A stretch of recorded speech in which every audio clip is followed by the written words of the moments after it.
you need a strong team. At TPIL Lawyers, we rise above the pack. When it comes to your total and permanent disability and compensation claims, choose TPIL, the personal injury lawyers. TPIL Lawyers, proud partner of AFL Queensland.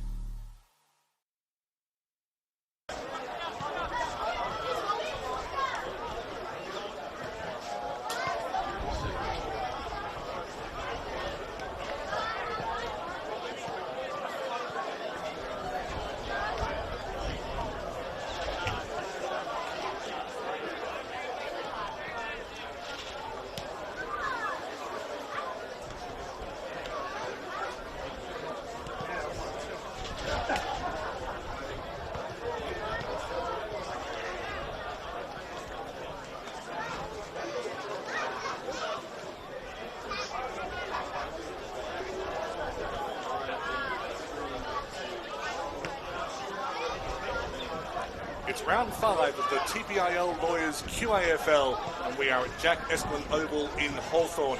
The 2024 Premiership seems a long time ago for the Morningside Panthers. They're currently sitting in 7th.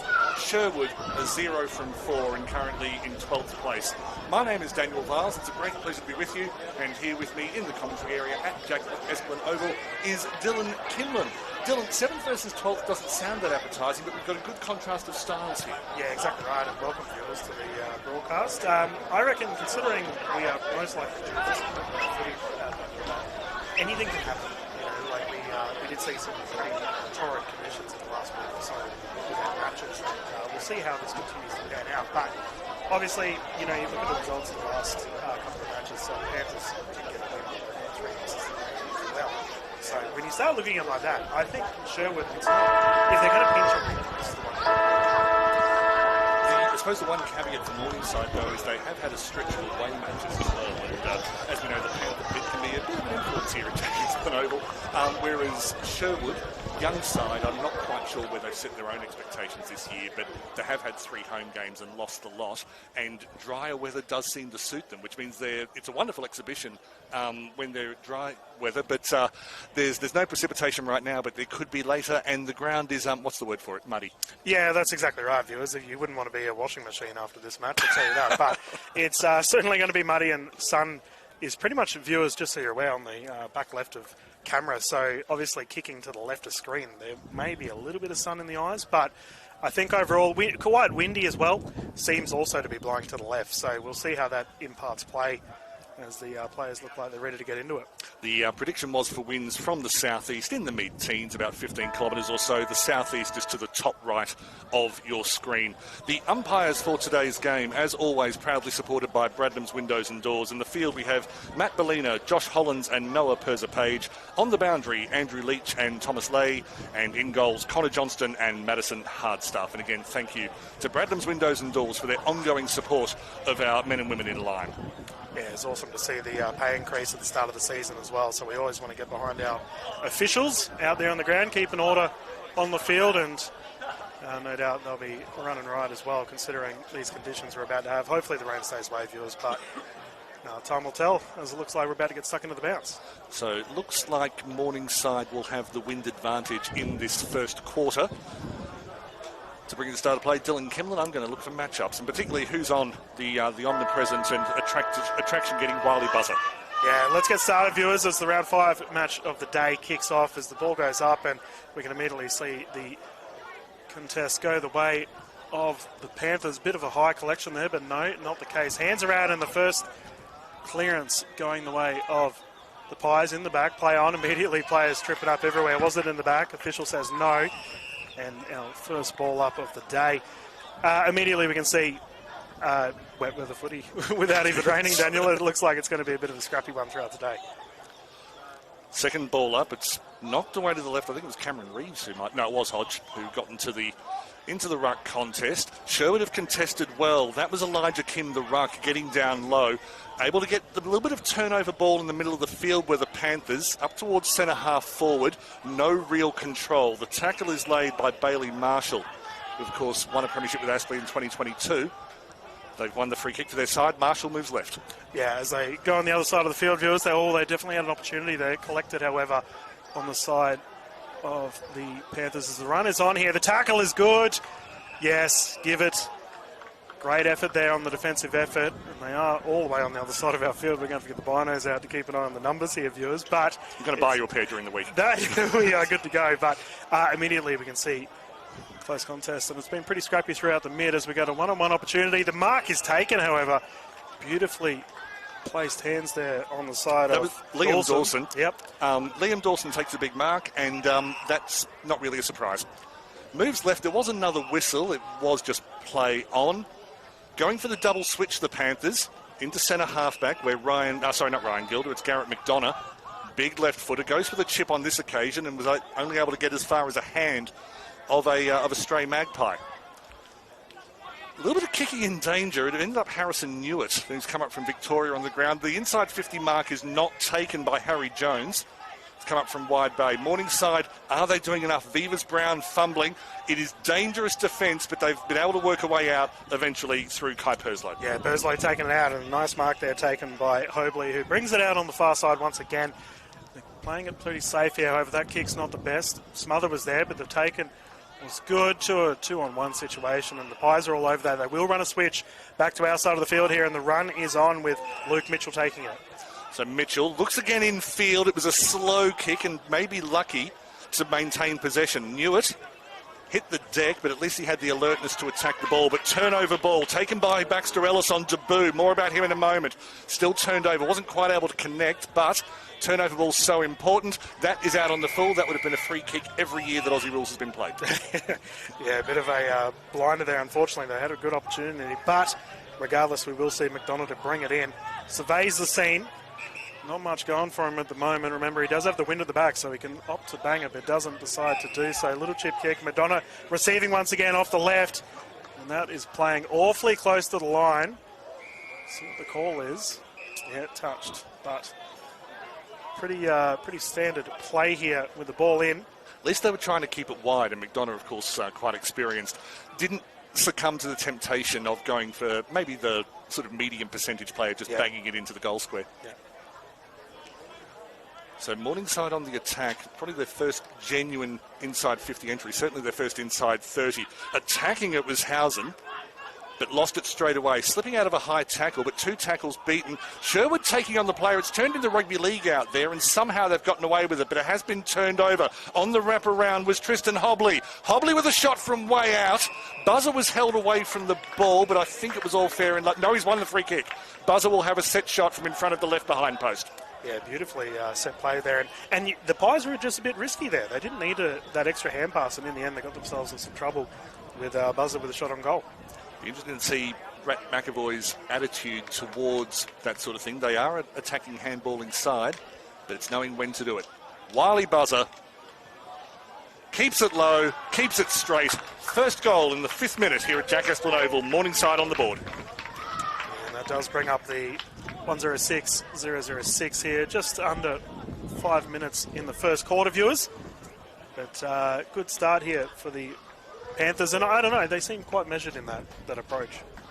Well, again, McDonough's kick didn't yield a result straight away, but gave them the field position they wanted. But then, of course, they were able to capitalise on, as you said, the too cute play of the Magpies coming out of defence. And again, trying to play dry weather footy on a wet weather day. If you're a developing side, do you change or do you embed the habits?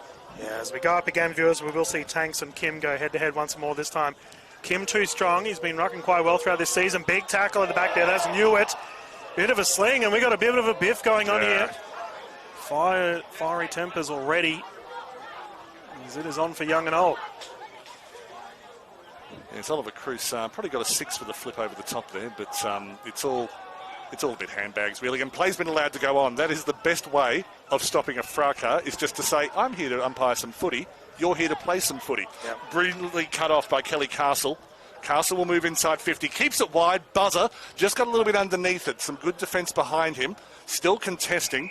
And then Cooper Stone was able to see it out. And it does look like our scrap is wrapped up pretty quickly here in the middle, as you said. Officials all over it, and we will see to it on the far side of the field. just under 6 minutes here in the first quarter. Those gloomy clouds continuing to pour in as the ball goes up here just close to the Panthers' 450 line. Not sure Paul was the right word, but Sherwood just able to maintain, well, not maintain, turn over possession, but ran straight into a Panther who was about 30 centimetres in front. Page with the ball up as the rucks go up about half an hour too early. Off the left foot, the shot came in. It was across the face. Buzzer had it, lost it.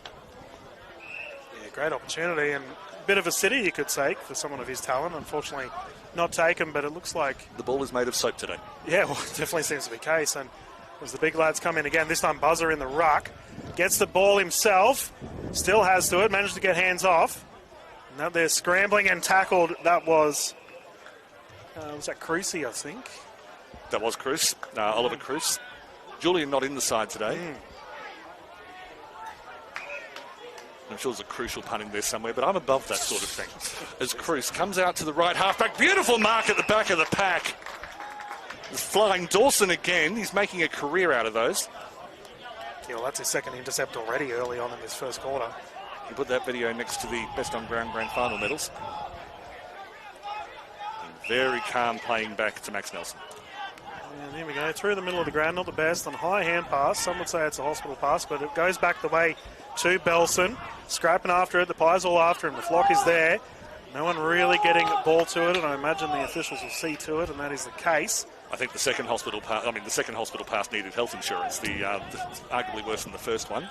Oh, the Daniel dad jokes are off with a blinder here, viewers. I'm nearly 50. I've got to... As the ball goes up and Tanks winning that exchange.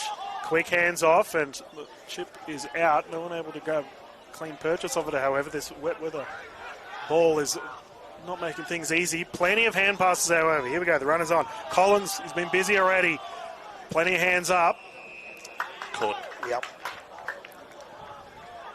And we will see Kelly Castle to bring it in. Opts to go down the far side. Sliding effort and a bit of a roll there, if you don't mind. Terrific mark. That is Buzzer. And for someone who's 6'6", he seems to be better down around his ankles than he is above his head today. Yeah, it was a beautiful effort, and we got some interchanges coming in here as Buzzer has his second shot on goal. He's on the far side of the field, viewers, with the wind at his back. It's probably the first time today that Morningside's inside 50 entry has gone in front of the forward and given them a proper lead. Yeah, as Buzzer strides in, can he collect his second for the first quarter? Let's find out. Pretty simple kick. Official not moving at all. And high fives all around as the rain starts to come down here in Hawthorn. But Willie Buzzer, 2-0-12, 0-0-0.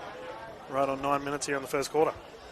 Probably to be expected, and I think at this stage, it's good for a young side that's trying to develop a free-flowing style to test what they can do against. Okay, they're only two wins, 2 losses this year, Morningside, but they are still a quality side. So they're testing themselves against that in conditions that are not necessarily suited to it. If you're playing the long game for Sherwood, as maybe Brett McAvoy is, I don't mind the tactic. It may not yield the result today, and I don't mean to concede the game 9 minutes into the first quarter, but if you're trying to build something, you can't panic.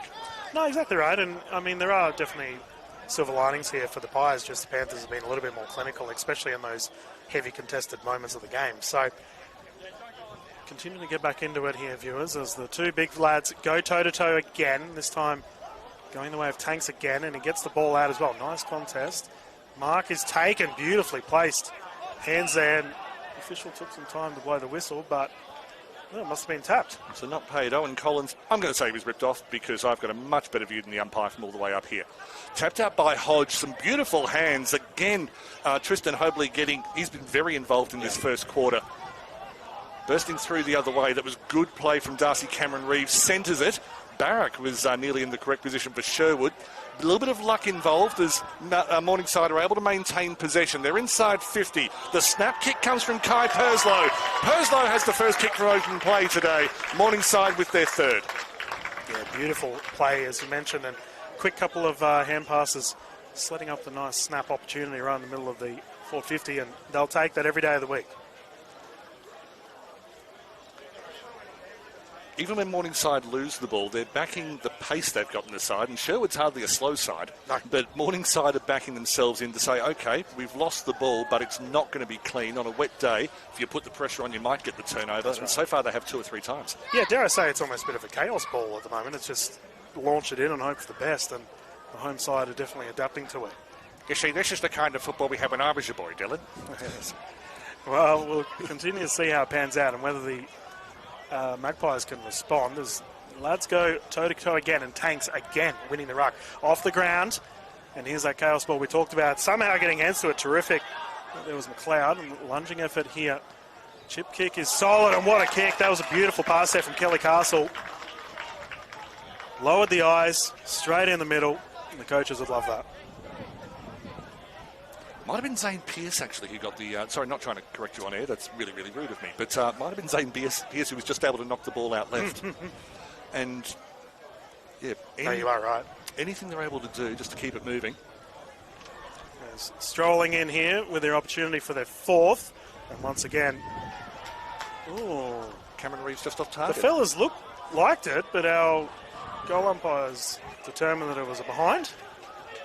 Once again, I'd rather be in their position than ours or even the players, because players know everything. Riley Easton takes the market, named in the forwards, but has dropped back, and in fact it's just normal congested play at the moment. An inaccurate kick, using his height, was Perslow, the goal scorer from before. Double turnover, the tackle was strong from Cam Lovig, and then eventually a double bump over the boundary line out of bounds. Throw in front of the flag. Yeah, Thomas Griffiths absolutely crunched there right on the boundary line as the ball comes in again. Thankfully, this drizzly weather sort of staying away at the moment. Tanks getting the tap again. Nice hands off again. That was Bailey Marshall. He's just launched it into orbit, and that's gone to the boundary line.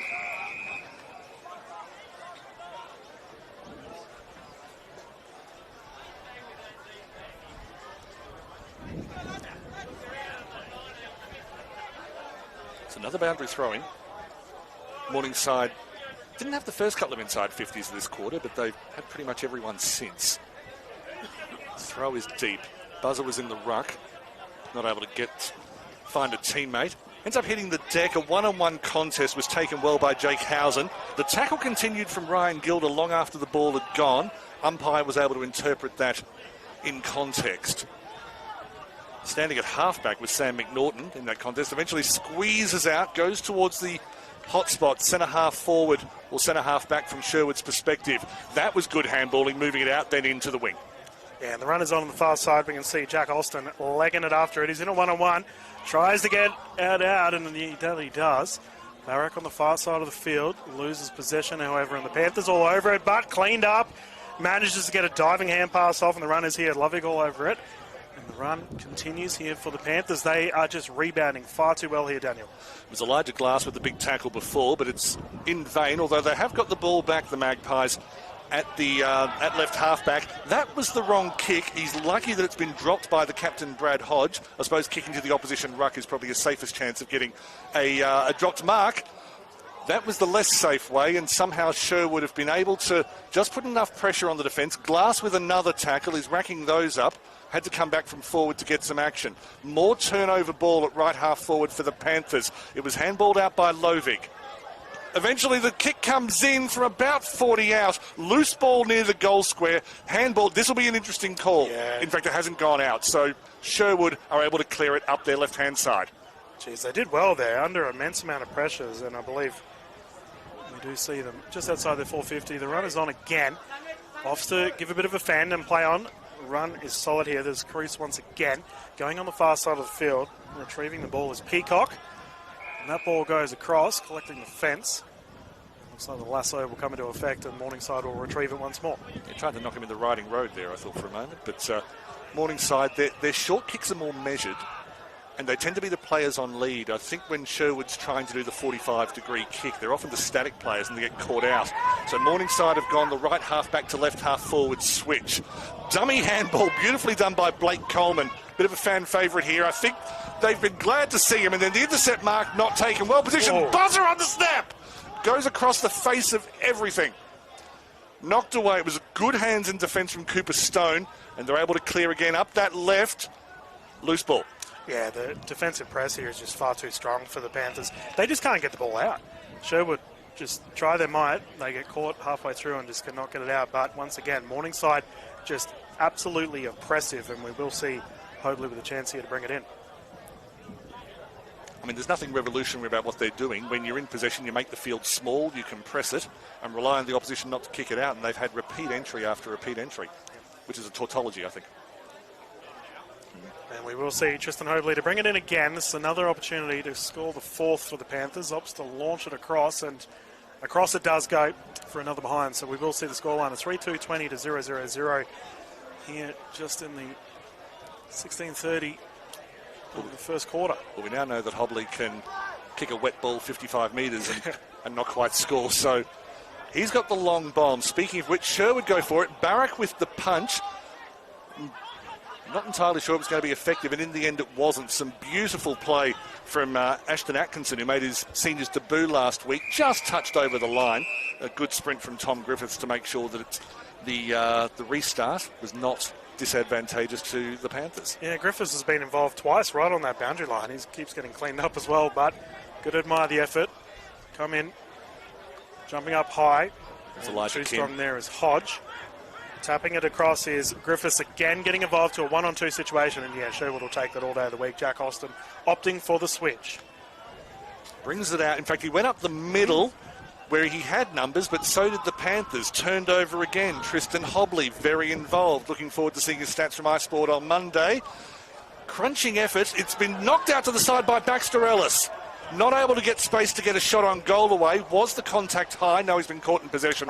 The free kick goes to the Magpies, and thank you for having better eyes than me. Yeah, well done to Henry Cox. What a tackle. They definitely had a chance there, the Panthers, and Cox all over it, opting to go on the far side again. And this here, it does seem when they do get an opportunity to break out, Daniel, it does seem to be on this side of the field. As opting to play a switch, this is going to be an interesting one. And oh dear, lunching effort. That may have been a contender for goal of the year if he got purchased to it, but no, not the case. There's a low percentage play. That might have been negative percentage play. And once again, thank you to Bradnam's Windows and Doors getting behind our officials this season. And they've been busy thus far. Plenty of balls on the sidelines as the play goes up just on the 50-metre line. Buzzer retrieving it, opts to ping it across, and that'll go to the boundary line once more. He's been busy, Buzzer. He has, and yes, I heard what you just said. And I'm not sure that was the right. I mean, you want your forwards to be a little bit selfish. I think in most sports you want your people who are there to score to be a little bit selfish, but I thought that was probably the wrong option. Does have an opportunity now. It was Elijah Kim who got the better of him in the contest. Looking to bring it out, the Magpies. Trying this side. They are outnumbered on this side. Brad Hodge not able to bring it down. Had Dawson sweeping behind him. He was wrapped up almost immediately. Yeah, well, this is where they keep getting caught, Sherwood. Can they make something change here? They just need to get a clean possession and break the contest. They haven't been beyond 70 metres out from their goal for a long time. No. Well, unfortunately, seems to be the tail of the tape at the moment. Panthers lobbing it up. They win that one. And a one-on-one. Oh, great mark. The kick was from Perslow, and the mark was from Hobley again. Yep.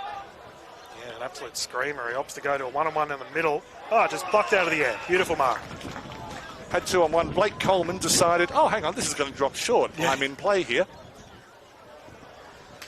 That was a terrific grab of that and a beautiful kick. And we've got to give Panthers credit, actually. They've had two opportunities now with the forward 50 entrance exactly like that. Yep. Lowering the eyes, kicking at centre. Absolute coach's favourite. Now, I'm trying to get you a goal here, Dylan. You've got two behind so far. See if you can bring this one out. That's all right. We'll see how he goes. I mean, mate, come on, you're dead in front. So as he lines up, wind at his back, opts to kick it cleanly, and there we go. It's a nice kick, and look at the boys. They get around him. I wonder if that's a milestone. I think it's his first goal for this club. Yeah. So now, I try not to mention siblings and parents of players, but yes, he is K-Dean's younger brother. And playing some QAFL.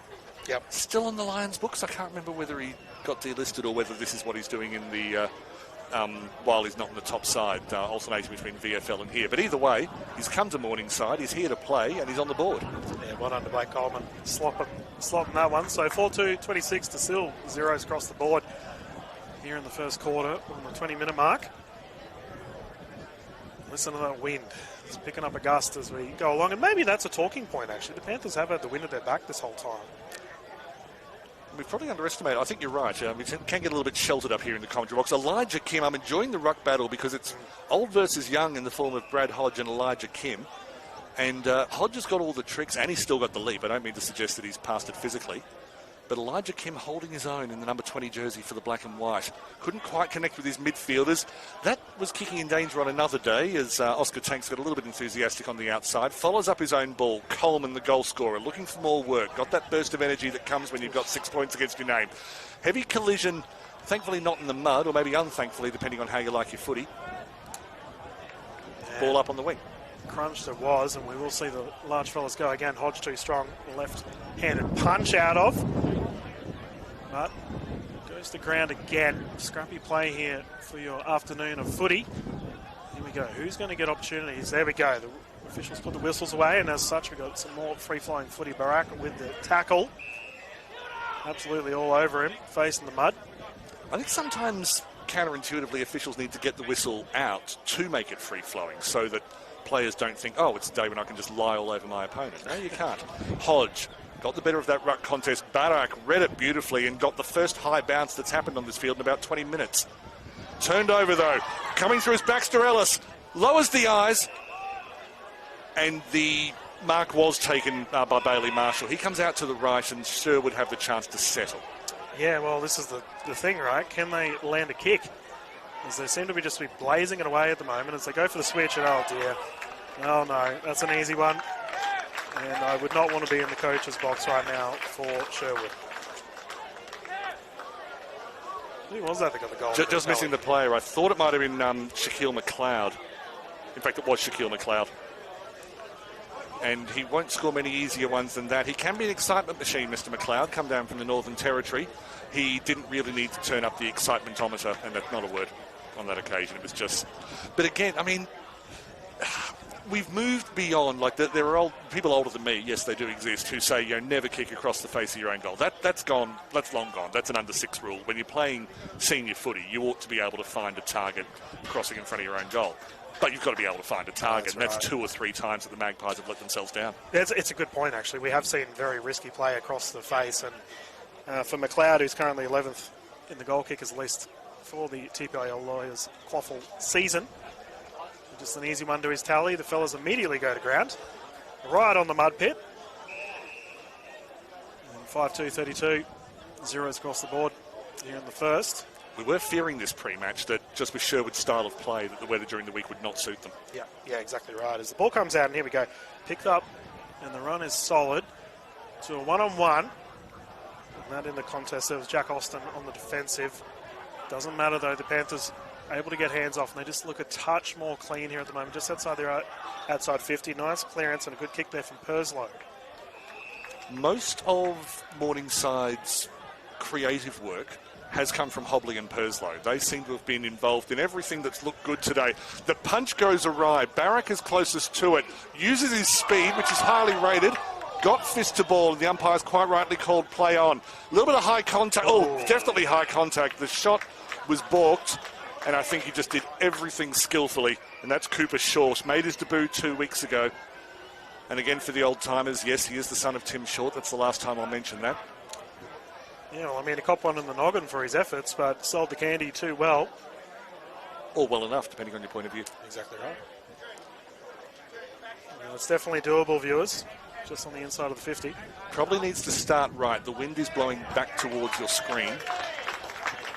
But Cooper Short... A local hero starts at left, goes further left, and that may have missed a lot. No, has just snuck through for a minor. So 5-3-33 to no score is Morningside's lead. It's usually me when I play darts, mate. Just outside, but somehow hits the board. So he'll take the behind. And I'm assuming you're not playing outdoors when there's 20k an hour winds? I sure hope not, mate. that would revolutionise darts, taking outdoors. No, it's entertaining enough as is, but we will see. I believe that's... No, Austin's just on the inside here. They opt to launch again on our side of the field. 1-1 and too strong. Buzzer all over it. Not just too strong, but too smart. Timed his run beautifully. Yeah, as he brings it in, opts for a quick kick in the middle and a nice click. Oh, my goodness. They are absolutely slotting the middle right now here, Daniel, and bringing it in for a shot on goal as Perslow already has one to his name, and as you said, he's been instrumental with setting up the plays throughout the day. Talked about how you need your forwards to be a little bit selfish before. You also need them to have vision. He just kicked to a 2-on-none. Yep. Identified the fatigue in the Sherwood defence, and that's no disgrace to be fatigued, but it's given Kai Perslow a chance to add. Yeah, as he brings in, he was successful in the last run. We'll see how he goes this time along. Lowers and absolutely rips that through. Oh, my goodness. Made that nearly over the post, and as such has kicked his second here. As the Panthers running riot here early in the first quarter, viewers. 6-3-39 to zeros across the board. Oh, dear. We might be heading for a bit of a shellacking here, Daniel. The one caveat is the one that you brought up about 5 minutes ago, which is the wind factor. Yep. And it looks, Morningside is a more experienced side. They are a more connected side, so I expect their defence in the second quarter to be a bit better than Sherwood's has been, but it will give Sherwood opportunities.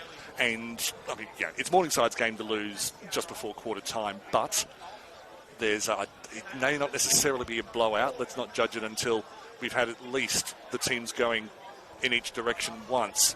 The ball hasn't cleared the middle. Now it has. Once again, Perslow, who's a genuine two-footed kicker. Somehow the ball does a slalom run through the defence. It's picked up by Bailey Marshall. He looks out to the left. They've been able to hold on. No, that... Yeah, it's Liam O'Brien Thank with you. the ball at the moment. He just absolutely rips it across to a 2-on-2.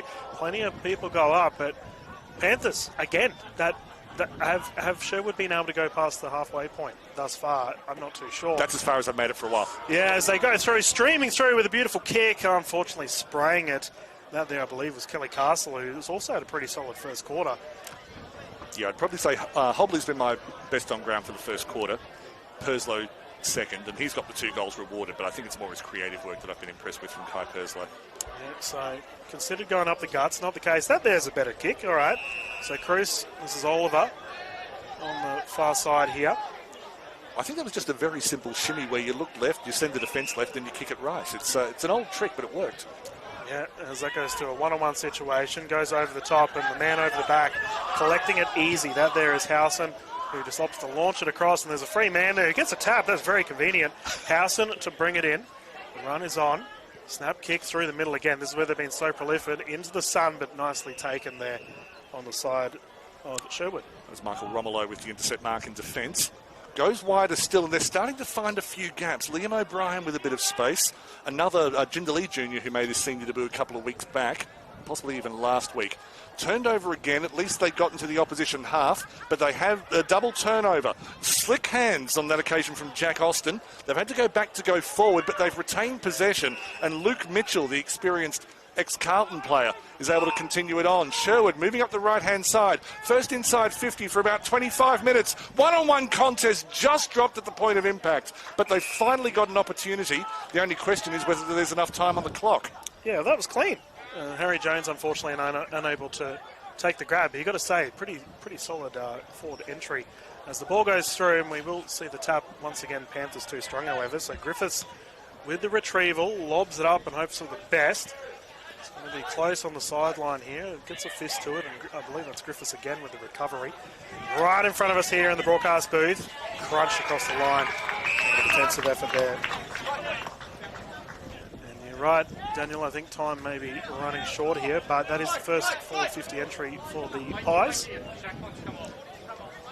They had a couple very early in the quarter. And the Panther Pit gets to sing the oldest footy song in the book. Quarter time, it's been Morningside's quarter. They've had the wind advantage, but they've also had the cleverer play, let's say. 6-4-40 lead Sherwood. You need a strong team. At TPIL Lawyers, we rise above the pack. When it comes to your total and permanent disability and compensation claims, choose TPIL, the personal injury lawyers. TPIL Lawyers, proud partner of AFL Queensland. AFL Nines, it's footy for best mates looking to be teammates. Cardio fiends after a bit of competition. Legends of the game. Looking at making a comeback. There's footy for when your week's pretty cooked. Or for fitting it in between classes. It's footy! It's footy. It's footy. It's footy for me. Okay, let's give them 60 minutes of skills, fitness and fun. And let's not forget about connection. We're talking safe, inclusive and modified rules, perfect for newcomers. Okay, super kick on 3. 1, 2, 3, super kick! Super fun, super safe, super inclusive. Super kick, tailor-made for 7 to 12-year-olds. Football club is very, very important in this community. Without it, there's not much else to do in such a small town. I do believe that there's so much more to sport than just winning. If my story says anything, it's that you don't need the experience, having the passion and having the want to see the young girls excel. It's also, to me, a chance to give back to the community. To find your more, visit play.afl/more to footy. It's not just an Australian sport. There's a lot of countries that come over and create a home here that can also join in and play the sport to the fullest potential. All the advice that you get given, it's really inspiring. Being part of a football team is more than just a game. It's like a family. To find your more.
Dylan, round the grounds first, or we'll go to analysis? Your call.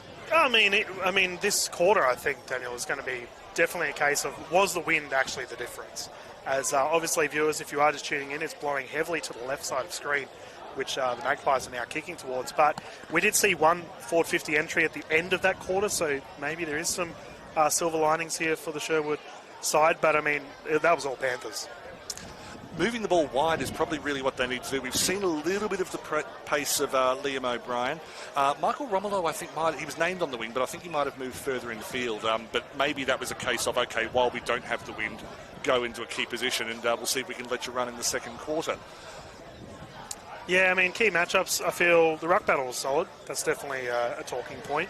But across the board, I think Buzzer had a field day in the Ford 50, and you got a feel for the Sherwood defence. They were absolutely hammered. They were getting the ball out. It was that getting it from that Ford 50 to the centre of the field. That's where the errors rose. As we can get started again here, viewers. Quarter 2, 40 zip.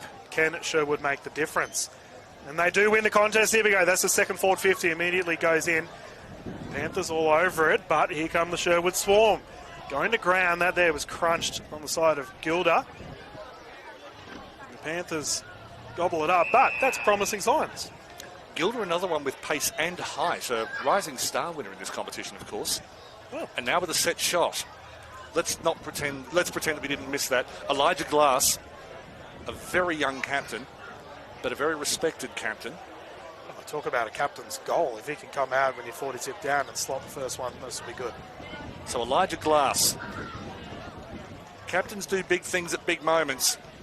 He does start it right, and unlike the previous shot at goal, they're on the board at least, but that is a stronger win than I think even I thought from up here. That he did aim that sort of halfway through the right of goal, and it swung. Yeah, well, this is interesting. The Panthers have just gone straight up the guts. They're up by 39 points, and they're opting to just play super aggressive immediately as they have another opportunity here. And oh, look at this run. Buzzer with the mark, and he decides to stride through. This here should be an easy slot, which it is. And Willie Buzzer all over it. And they make it a 45-point difference here, viewers. Well, Sherwood had the chance, and unfortunately for them, Morningside capitalised 7-4, 46-0-1-1. So what happened in the centre of Sherwood's defence? Did they all just split and they forgot to protect the middle? It was bizarre because Morningside just thought, hang on, that's a real hole. Yeah. Let's not gift horse mouth, all of that, just straight up the middle, and it barely. That was route one. I just think, you expect to see straight up the guts in the dying stages of the match, right? And the fellas were like, nah, we're up by a significantly large amount. Let's try something different, and it worked. And there was a giant hole there. Yep. It was, you did a fair bit of yarn to stitch that one up. Either way, we'll see if Sherwood can respond. Kim going up, but Hodge too strong again in the mud pit. And the Panthers do get hands to it, but not the case. And it's fair to say, Daniel, anyone with a clean Guernsey at the end of this match is going to cop it from the coaching staff. Going to ground again. Oh, here we go. Panthers managed to get it out. Recovery there unsuccessful. That there hands from O'Prey. Goes to the ground again. Whistles have been put away. And I think this time we will see. Don't think there was a reason for a whistle, really. No, they've opted for a ball up now. But, I mean, it almost reminds me a bit of rugby. They're just every inch matters. Now, that's a sport that I have refereed in the past. Yeah. And every time you're about to blow your whistle, you see the ball pop out and so you give them another chance. Morningside on the attack. Just a little bit of a push in the back on McLeod. Everyone hits the deck. It was strong work from Liam O'Brien. And the free kick will go the way of O'Brien. A tough one, but either way. A few things that could have blown the whistle for. Now, was he held before it got there? Morningside have caused the turnover, but there were hands all over the attacker as Coleman takes an easy mark at right halfback. Yeah, Coleman with his first goal earlier in the quarter. Was that 15? It looks like it was the case. There's this Ellis on debut who gets a 50 on debut. I mean, it did move off the mark, but Harry O'Prey is not happy. Ellis opts to launch it across to a one-on-one situation. Pies managed to, they definitely had a clean pick-up opportunity there, but unable to get it away. And now there was Collins, who was wrapped up. We'll see a ball up here in the centre of the ground, just on the inside of the forward 50 here.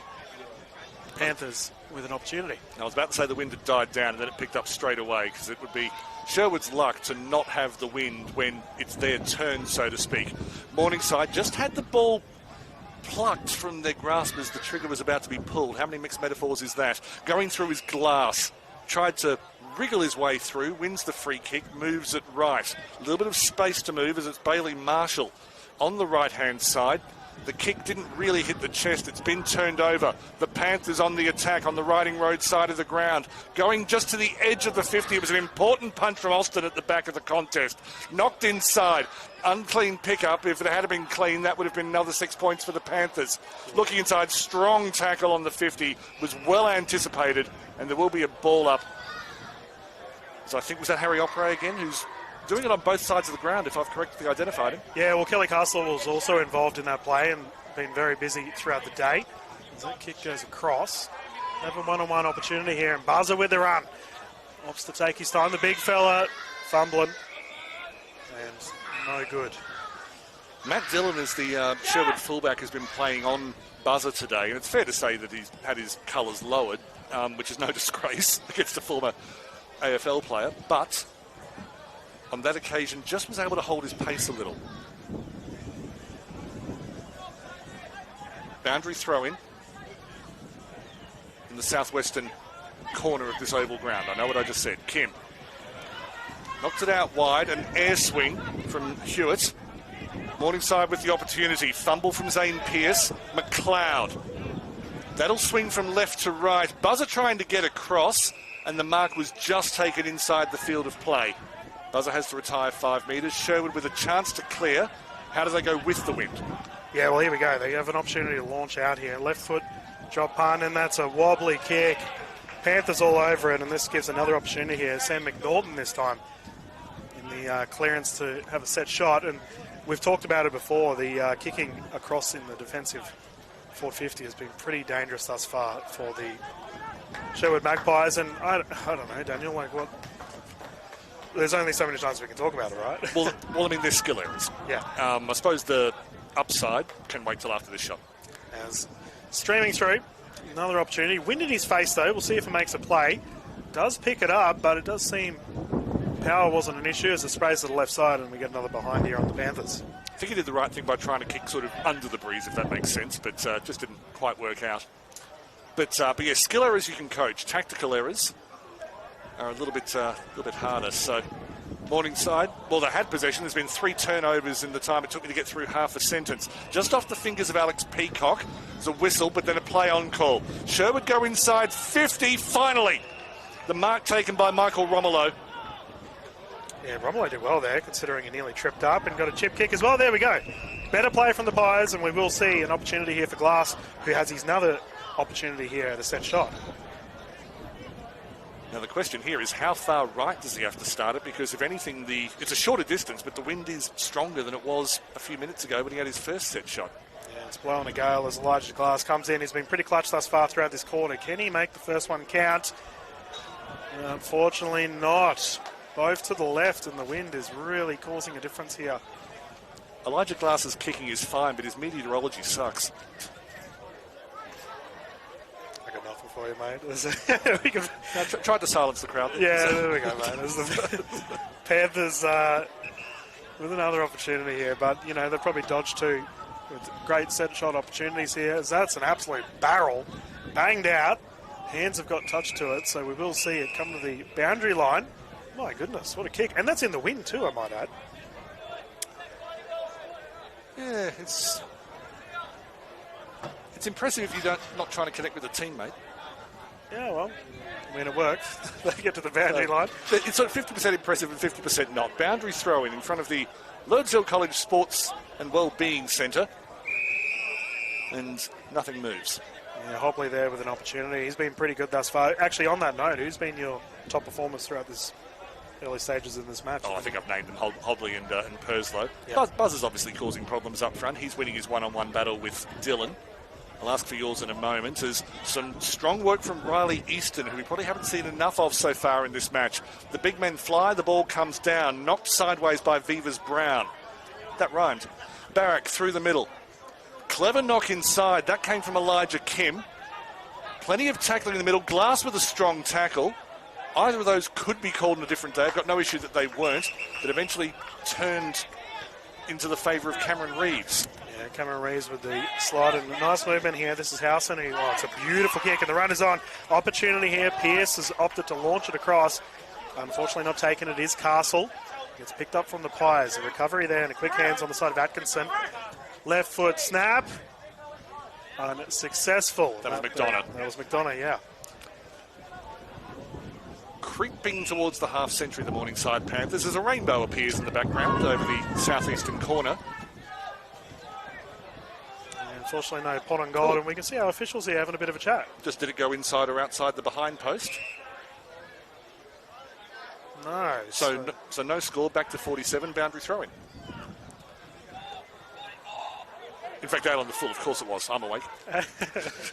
So Jack Austin will bring it in as he opts to launch it across, and with the wind at his back, that does travel quite some significant distance. Immediately taken to ground. I will say, the Pies do seem to be moving it a little bit better. Obviously, Panthers have been all over them thus far, but they were definitely losing the contest in the first quarter, Daniel, and this, silver linings. And it is a contested ball kind of day, and you will have silver linings on a day with lots of clouds. As Morningside stepping in, that kick obviously didn't go where it was supposed to go. Kelly Castle, did he drop it cold or did he cleverly handball it in front of him? You be the judge. Having to go back to go forward, moving wide. They get it out to Cameron Reeves. He launches. The wind is going the wrong way, and that, I believe it's out on the full. That's how it's called. Yeah, definitely had a chance there, but nice. I didn't mind that additional hand pass there to set the shot up there for Cameron Reeves, who the Pies here deciding to run. This is Kim, the big man. Doesn't kick like a ruckman. That's way too good a kick for a ruckman. Yeah, that's a beautiful kick. Picking it up, however, and nice hand pass, and the run is on. That was there from Gilder. He's been slowly getting involved on the far side of the field. Not going across the boundary line there in a one-on-one, and we will see the Panthers opt to slow down play once again. Not the worst option, and I'm far from suggesting that Morningside's putting the cue in the rack, but I do suggest they're conservative energy at this point, doing just what they have to do in this quarter. Looking for opportunities, but not necessarily going at turbo speed. I was wondering whether that would get called. It looked like it was kicking in danger, so it goes the way of the Panthers.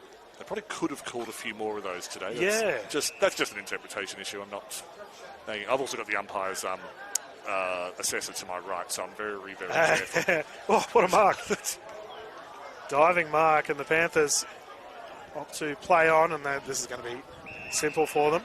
But here they go up the guts again, Daniel. Well, that's where the spare player was. Again, the rocket scientist not required. They just found the spare player, kicked it to them. As they move it out, and it was a bit of a zigzag play through, but again, it was just finding where the spare players were. That, I believe, is Castle over on that left half forward. They find a way through. Launch it from outside 50. It's away to the left. They're getting shots on goal. The wind is going to make it difficult today. It is, and I mean, we know which direction it's going from up here, but I wouldn't mind betting that it's being a bit inconsistent down at ground level. Yeah, a bit squirrely. And Kelly Castle, you just mentioned his name again, being very proficient throughout this quarter. And here we go, the Pies opting to launch out again. Drop punt on the far side to a 2-on-2 opportunity. Plenty of players go up, but no one able to take hands to it. The Pies, in the end, after it coughed up, and he definitely had Pryor. Yeah, we will see Morningside with the ball right on the boundary line. Just slow decision-making, unfortunately, but at least they were trying to make decisions. Going inside 50, hits the deck. It looked like a 2-on-none. The handball is good. Cameron Reeves strolls in. That's the half-century for Morningside, not even halfway through the second quarter. Full credit to the big fella there. Slick hands. Got it across, and another goal on the side of the Panthers. I don't think being big means that you can get away with not being a good handballer anymore. As Elijah Kim showed us with a 50-metre kick. Look, I'm a Ruckman sympathiser. I always give them a little bit of love because they tend to cop it here in the booth, viewers. But either way, nice. It's an easy gag, really. We should be above that, but you're right. The hand movement across. But again, it's one thing to say, okay, we want to play handball to get out of here. But the key to having a good handball game is the off-ball running, making sure the person you promote it to is in space. Morningside showed how to do it, and unfortunately so far today Sherwood's shown a few times how not to do it. Yeah, exactly. 8-6-54 to 0-2-2. Here on the 14-minute mark in the second quarter as the ball goes up again, the fellas with the tap. It's probably been, dare I say, an even contest thus far, maybe. It feels even, but I often look at the stats on Monday and go, I read that completely wrong. So. Either way, Kim and Hodge. This time Hodge opting to stride out, take it himself. Bangs it just inside the 450. Big pack. Manages to get hands off. Here we go. The Panthers with another opportunity. A bit of a squirrely ball. Missing it is the Panthers, and they were going to have another clean shot running through and slotting it. Too strong in the end once again. Shaquille McLeod, who has... Well, the work he's done to score both his goals today has been long before he got the ball. So the goals themselves will not end up on his show reel. But if you could show the work that he did to get into position, the handballing from there was beautiful. There were a couple of messy passages, but again, they're just running harder at the moment, Morningside, and they're running harder into the wind as well. Yeah, which definitely needs to be mentioned. And you know, we did see in the first quarter probably a little bit more play down on the sidelines, but as I've mentioned, they just keep going up the guts and it keeps working. So, I don't know, is this a new QAFL strategy we're seeing here, Daniel, in the second quarter, decide to just run it straight up the middle? I think possibly the Sherwood defence are just making assumptions and they're protecting the wings, but protecting the wings is great, as long as you don't leave the belly completely exposed. Yeah. Like a happy puppy. Kim, in fact that's not Kim, that's Schmalkuchen, who's gone into the ruck for Sherwood and makes an immediate impact. They're inside 50, hit the knees before the ball got to him, and there is a suggestion it was Dawson who was the defender. He does know all the tricks, and I don't mean that to say any more than I thought. It just went through to Cooper Stone, trying to knock it forward by any means possible, the Magpies. They've seem to have finally been stung, and they're playing with a little bit more energy. Yeah, Gilder has absolutely flattened someone there in the backline. That there, number 24, so Liam Dawson has copped it. He runs back to his post. Ball goes to ground again. It was Hobley who's brought to ground. Been a little bit quieter. Yeah, but like you mentioned, they don't need to fire too much considering their healthy lead. All right, the Pies getting hands to it. That there was Cruz. Goes to the boundary line. Pretty decent crowd, honestly, considering the scoreline. Everyone's coming on down to get behind the Panthers. Well, remember they've had 3 away games in a row, so I think the Morningside faithful have been hungry for a bit of action here on Jack Esplin Oval, and I mean, you could have put up, Bulimba under 12s against them, and they still would have turned out in full set. Well, this goes to ground, and we will see everyone lunging after it. Here we go, the Panthers, a bit of a check side, opts to go to the 1-on-2 situation. So McLeod again, who just slotted a kick. Recovery is solid, over to middle of the ground, and oh my goodness, he was heavily outnumbered. Beautiful play there from Cameron Reeves. Kicks it through the middle, lowers the eyes, and the run is on. Popped into Grabber through, and that's a beautiful goal there for Garrett McDonough. And the scoreline continues to grow. The work from Coleman was outstanding, but the mark from Cameron Reeves, and he's probably been Morningside's best in this second quarter. Again, a bit depends on just where the ball goes, but it's been finding him this quarter, and his disposals have been elite. Yeah, exactly. I mean, if you're the coaching staff here of the Panthers, you'll be very pleased with what you're seeing. This brings up 8-6-54-0-2-2 here on the 17-minute mark of the second quarter. Those gloomy clouds have stayed away, thankfully, viewers. But it is, as we mentioned, muddy conditions, and there still has been some free-flowing footy, which is good. Obviously, if the rain came down, then it'll be a different game again. But what can happen on a muddy day is the legs get heavy, and if you've got a bit more fitness, or maybe you've been lucky and not had to be one down on the bench and you can just maintain your feet, sometimes that can open up space. Just the fatigue factor. As Morningside get yet another clearance, the pass from Castle was good. Austin with a punch from the back. That was important just to break the flow of the Panthers, which has been relentless throughout this match. 2-2-on-2. Buzzer, he ends up with the ball. How many hands did it touch on the way through? Umpire says not enough. That's not quite what he said, but Buzzer has the mark in the set shot, looking for number 4. And remember, viewers, he will be kicking straight into the wind, but he's been pretty prolific thus far. He's Buzzer, and that's a good mark. And his technique is flawless. Well, I'm sure Ben Stanley will have something to say about that during the week if he's watching. Just leaned back on the kick, but there was no danger. And Wiley Buzzer has number 4, and there's still a lot of time left in the second term at Jack Esplin Oval. Yeah, And viewers, as they bring it all in, we might do some around the grounds, viewers. So at the moment, out here for our TPIL Lawyers, round 5, we can see that Maroochydore are currently up 28-2 against Cooperoo. It's a pretty strong start. Well, Maroochydore are undefeated this year. Well, yeah, perfect record, 4 from 4. And, I mean, heavily favoured Cooperoo today, as the rain does come back down. So the internet can be wrong. I've learned something today. Yeah, well, it's actually 12:35, so we are wrong, as I've just updated the scores. But, yes, the rain is definitely coming on down. We're not fibbing about that one. And we might have to move some equipment here in the booth. As the ball goes out, Panthers' retrieval is solid, however. And that's a great smother. Into the forward 50 for the Pies, opting to pick it up off the ground. No one able to get clean hands to it. And was that a going under him? I think it is. Mitchell Housen with an air swing in wet weather. That's is that a fine?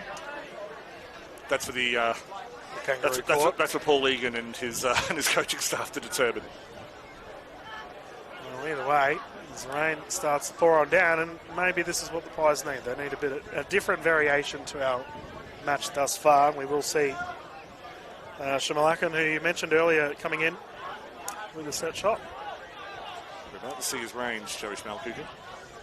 It's a bit of a longer last name, I'm sorry viewers. The left foot, opts to pump it across, goes to the left side again and gobbled up from the Panthers. All of the set shots going this way have gone to the left side of goal. Well, this is the way the wind is blowing. I suppose the question is just how far to the right do you need to aim?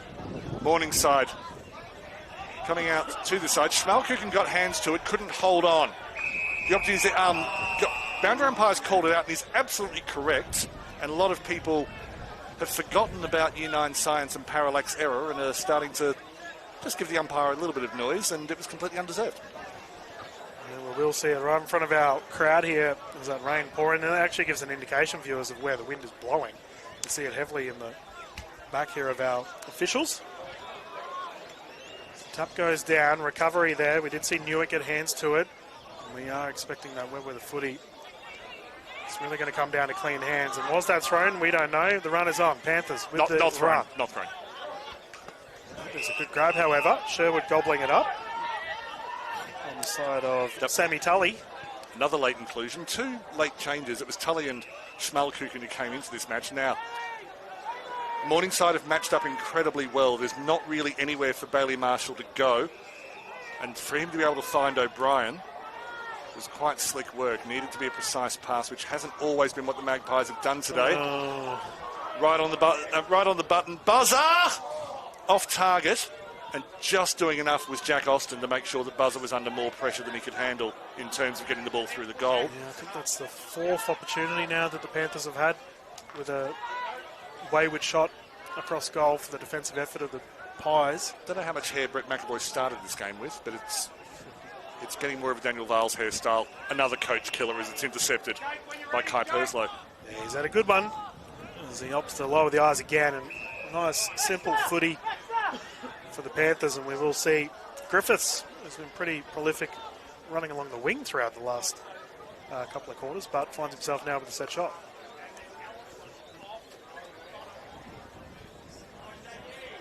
The crowd not quite invested in the game because they figure that the Panthers are doing the job without... Oh, there you go. You mentioned it, so they get a bit rowdy, and here we go. Griffiths sweeping in just to prove you wrong. Nice drop punt. It goes on the wide side, however, so that's another behind, and we will see the scoreline of 8-7-55 to 0-2-2. Just after that mark, the body language from Sherwood was terrible, really. Lots of heads dropped. Yeah. It was they're feeling defeated at the moment. Now, the umpire's just taken the ball. Oh, blood rule. So, player coming off the field now, just try to identify that. So, that was Harry Opre, who's still looking in good spirits.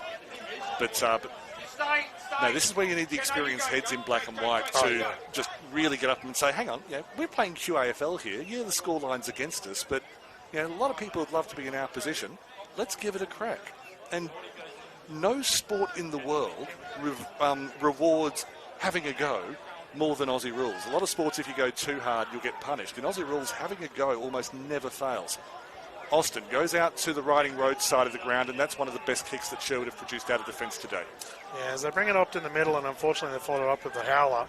As the Panthers, a bit of a shimmy, and that there's gobbled up there from Newitt. Unfortunately not taken, and goes back into the defensive 50 here for the Pies. Running with the ball, getting clean kick, not clean kick, however, it is taken from Sherwood. Maybe it's part of the plan. Either way, nice hands here. That was Cruz who gets hands to it. Just on the far side of the field, we do see a big pack opportunity for the Panthers. Once again turned over. Excuse me, that was Mitchell Housen. Housen brothers playing for the Panthers today. Back up to the 50. Just getting underneath at the Panthers attack. They've got the numbers, and Tully is able to make it count. Unfortunately, he did not make it count. He was turning it over to Max Nelson. Nelson goes right. They've got the run, goes left rather, to the one-on-one contest. Umpire spotted something, and I think it'll be a free kick to Sherwood about 55 metres out. So the play is actually to the left of the camera at the moment. There was a bit of argy-bargy after the... I was downfield, I beg your pardon. Yeah, I can see... Kicker taken out afterwards, so the free kick will be paid downfield. More pain coming for Sherwood, as this will be wily buzzer. The only thing making this difficult is the wind. But yeah, the kicker taken late. Sorry, I keep talking over you. No, you're on, mate. There's buzzers coming in. It looks like Thomas Griffiths was collected, hence this result here for buzzer. Wily buzzer. 4 goals today.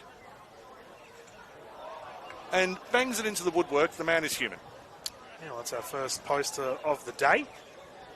Yeah, Griffiths seems a little bit wobbly. He's running around now, but you can see him clutching his ribs earlier. Okay, the Pies, once again, opting to stream out, thumping along. There's a free man there, though. Good kick. Pretty much in the centre of the ground. That's Cruz, who opts to play on immediately. The tap is there. While the mark probably should have been taken. Coughed up, however. Recovery here, I believe that's Tully. Oof, high hit. Play on it is. A nice tackle there on the side of the Panthers. That was Lovig with the tackle. Easton looked like he was going to be away. Lovig said, not on my watch. Yeah, terrific effort considering the run was definitely on there for the Pies. Beautiful kicking to get them in that position, and we will see Viviers Brown to bring it across field, kicking it to Grant McDonough. And we just saw in miniature the difference in this game. McDonough, educated left boot, kicked it to a player on the lead. They're just a better drilled side at the moment. Hodge opts for the handball. McDonough again goes for the chip kick because he saw that he had a player short option. Beautiful fake. It's gone from Hobley inside, taken by Glass. So string of 5 good passes. They attack the next pass. Morningside, well, it's disputed possession, but the fact that it's disputed just shows the pressure they've been putting on in the front 50. A little bit of a scoop, and it is called so. No, hang on, play on.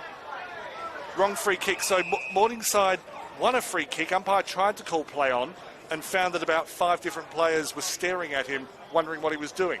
Yeah, I believe it was Garrett McDonough who had a diving hand pass, but I don't know what the call was initially. So we can see a couple of the players having a chat. Regardless, it's a ball up.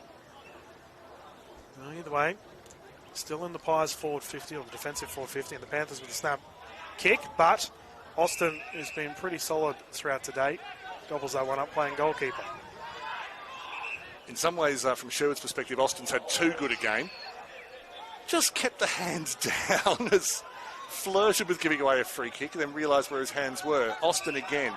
In some ways, from Sherwood's perspective, Austin's had too good a game. You don't want your fullback getting the ball as much as he has. Just a little bit too high for Owen Collins to grab it. Turned over, attacked by Coleman. In towards Buzzer. Buzzer could have a picnic and then kick the goal. That's his 5-pack. Atkinson to Coleman to Buzzer. That was a beautiful play from all 3 fellas, and the coaching staff, that's going to be on their highlights for the week. Well done for the Panthers. So 9 minutes since Buzzer kicked his and Morningside's last goal. Before that, there was a run of 4 goals in 5 minutes. But if Blake Coleman, who a Morningside junior, of course, if he wants to endear himself to the faithful, well, first of all, he probably doesn't, and secondly, he's pretty endeared. But you make plays like that, and you're always going to get the support of your club fans. I just plucked it out of the air. It was a beautiful take. And the scoreline continues to grow here, viewers. 0-2-2. I was going to say, our local scoreboard here hasn't been updated, viewers. It's 12-7-79 to 0-2-2. That's a very good point. Yeah, we've been reading off the scoreboard. Connor on camera's got it absolutely right for you. Yeah, thank you, Connor. Well done, mate. And it's unusual for a club to miss the home goals. Normally they miss the away goals. If they're going to do it, but either way, this goes the ground. The Panthers all over it. So Perslow, easy mark on the chest, and receiving it there is Howson. It's Jake Howson. Who, left foot drop, and that's just too easy. They're tired. They've broken Sherwood at the moment, so Brett McAvoy's going to have a bit of a spiriting job. As the kick comes in, it's over to the right. That was Zane Pearce. He had a set shot. Opted to play on and go for the snap. No, either way. Too cocky? Yeah, either way. The Pies aren't going to complain as they opt to launch it across, and it's a bit of a sun shower here, viewers, as the rain continues to fall on down. On the far side of the field, we can see Newitt recovering. Opts to take his time and launch it as across. Unfortunately, to a 1-on-2. Good smother there for the Panthers, and that goes to the line. They haven't needed to go to the line much because the safety valve hasn't been required. No. Certainly not for Morningside. Sherwood haven't been able to find it. Well, we can see our local scoreboard getting fixed up as we speak, viewers. So. Oh, the Windows screen of death. So that's okay as we bring it in. They've got the Explorer, the task manager out on the scoreboard at the moment. At least our TPIL lawyers, QAFL YouTube, can show it. And here we go. The Pies swinging around, sliding it, and looks like it's been called a goal. There we go. Yeah, they're happy. Nice kick. I think it's Cruz just trying to identify the kicker because that happened quite suddenly. I a little bit too wrapped up in Bill Gates' software. It was Cruz. Well, there we go. That's our first goal for Sherwood. And they go to 1-2-8 to 12-10, 82. Here in the second quarter. As the rain has seemed to have stopped, which is positive. Well, I don't want to patronise Sherwood, but, I mean, getting one goal on the board at least saves you. You've sort of gone from humiliation up to embarrassment, really, at the moment. But, again, they are a young side, but, I mean, yeah, they're not going to, 82-8, they're not going to be throwing parties about that one. It's going to be a rough half-time, I imagine, for the Pies, but meanwhile for the Panthers, they're going to be grinning from ear to ear. The home side is going to love it as the ball goes here. Gilder first to it. Manages to get hands across, receiving it there. But unfortunately, the Panthers are just too clean at the moment in these muddy conditions. Goes to ground. There he is again. He's been pretty busy. Unfortunately, he couldn't get a full swing around. Was McLeod. Goes to the boundary line. And yeah, our officials will see to it.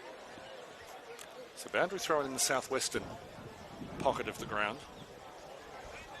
As the rain, it's been pretty much all week here in Brisbane. The rain's been coming in 3-minute big bursts and then nicking off. I've worked with people who work 3 minutes every hour. And the rain's doing pretty much the same at the moment. Hits the deck. Buzzer wasn't able to hold on to it. Sherwood are able to come away. Along this western side of the ground, the punch from Hodge will see it out of bounds. And then Hodge and Dawson, who have been playing against each other for several years in this competition. And Hodge is able to get the free kick. Dawson not happy. Hodge, matter of fact. And the bodywork before that mark landed in the arms of Cameron Reeves, who will have a shot. Some fun moments. This is going to have to be one hell of a barrel. That's part of what... the crowd disappointed. But at quarter time, we'll check the behinds for you. We've got 8 behinds on our scoreboard.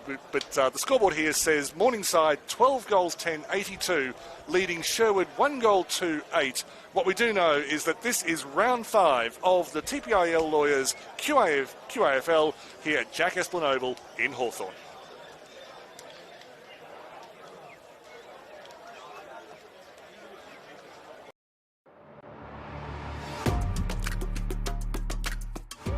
You need a strong team.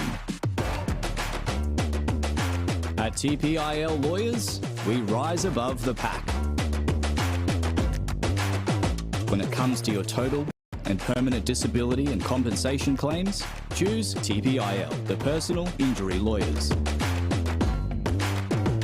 TPIL Lawyers, proud partner of AFL Queensland. AFL 9s, it's footy for Best mates looking to be teammates. Cardio fiends after a bit of competition. Legends of the game. Looking at making a comeback. There's footy for when your week's pretty cooked. Or for fitting it in between classes. It's footy! It's footy. It's footy. It's footy for me. Okay, let's give them 60 minutes of skills, fitness, and fun. And let's not forget about connection. We're talking safe, inclusive, and modified rules, perfect for newcomers. Okay, super kick on 3. 1, 2, 3, super kick!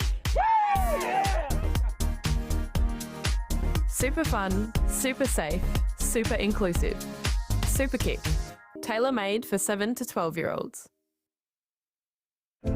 Football club is very, very important in this community. Without it, there's not much else to do in such a small town. I do believe that there's so much more to sport than just winning. If my story says anything, it's that you don't need the experience, having the passion and having the want to see the young girls excel. It's also, to me, a chance to give back to the community. To find your more, visit play.afl/more to footy. It's not just an Australian sport. There's a lot of countries that come over and create a home here that can also join in and play the sport to the fullest potential. All the advice that you get given, it's really inspiring. Being part of a football team is more than just a game. It's like a family. To find your more, visit play.afl/more to footy.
And once again, viewers, is in the ruck for the Pies as the tap goes down either way. And here we go, Sherwood with the first clearance, and that's a much better start. Beautiful kick. It's pirouette there. That was Shamalaka, who we had earlier. Opts the hand pass off. Bringing it in was Romolo. Goes to ground. Gobbled up immediately, but that's a positive start, which, I mean, second quarter, they actually started very positive as well. So can they transfer it to a goal this time? Well, they ran hard. It was the players who didn't have the ball were running hard. Schmalkuchen in the ruck, beaten out, and an ugly kick out. Didn't go 15, but the hand pass was beautiful from Max Nelson. They're outside. Dylan now playing in the ruck. Handballs out wide to Mitchell. Mitchell will bomb it from about 55. It's Goldwood, won't have the distance, and in the end, the defensive mark was a little bit too easy for the Panthers. That was taken by Dawson. Yeah, they have the easy kick out with Ellis on debut, who's been pretty solid, honestly, in his first one in Panthers colours, as that kick is solid. With the muddy Guernsey. And once again, they've just gone straight up the guts. They've done this multiple times here in Morningside. Mark there taken by Purslow, who's been very solid, takes his time, pirouettes around, sees an empty space. And an even run here gives an opportunity to Vivas Brown. Vivas Brown, they've switched the play well continually today, Morningside, and they're working up the Riding Road wing. Inside, easy mark taken by McNaughton. Got on the scoreboard. In fact, no, he didn't. That was McDonough. I've mixed up my Scotsman. Outside 50. Going towards the usual targets, just underneath it. Around the body from McLeod. No, apparently he only scores walk-ins today, unfortunately for him. Yeah, I mean, they did well to get to it. And had a handy snap opportunity, but behind to his tally. And the wind has died down. Well, the Pies will be happy with that as they've launched it out. Unfortunately, immediately taken there. And there's Lovig has been collected here and will get a 50 for his efforts. Alex Peacock, I think you have to admire the energy if you're Sherwood. You just say, OK, so ill-disciplined on that occasion, but at least he's having a crack. And again, don't mean to patronise, but sometimes you just have to say, OK, at least you've got the energy, now you can rein it in slightly. Well, I got a question for you here, Daniel. With such a significant lead here for Morningside, are they going to opt to potentially change players around, try different strategies out? They've got such a handy lead, like they can just try things out. We'll follow the shot from Cam Lovig, who misses to the right. Wouldn't get many opportunities to score Lovig, normally in defence, and I think that's the first part of your answer, is Lovig is playing further up the ground. So they are trying a few things. If they were coming into this match 4 and zip, I'd say definitely they'd switch things around and see what else they've got. Because it's 2 and 2, as the ball heads to the pack, just hits the ground, moved out by Oakley Wallace, and went the unclean way, but then picked off far too easily by Liam Dawson. But yeah, when you're 2 and 2, even with this kind of a lead, is this the time to experiment? Finally attacking it was Dylan. Knocked it down the glass. Kicks it to a 1-on-2. Schmalkuchen chasing hard.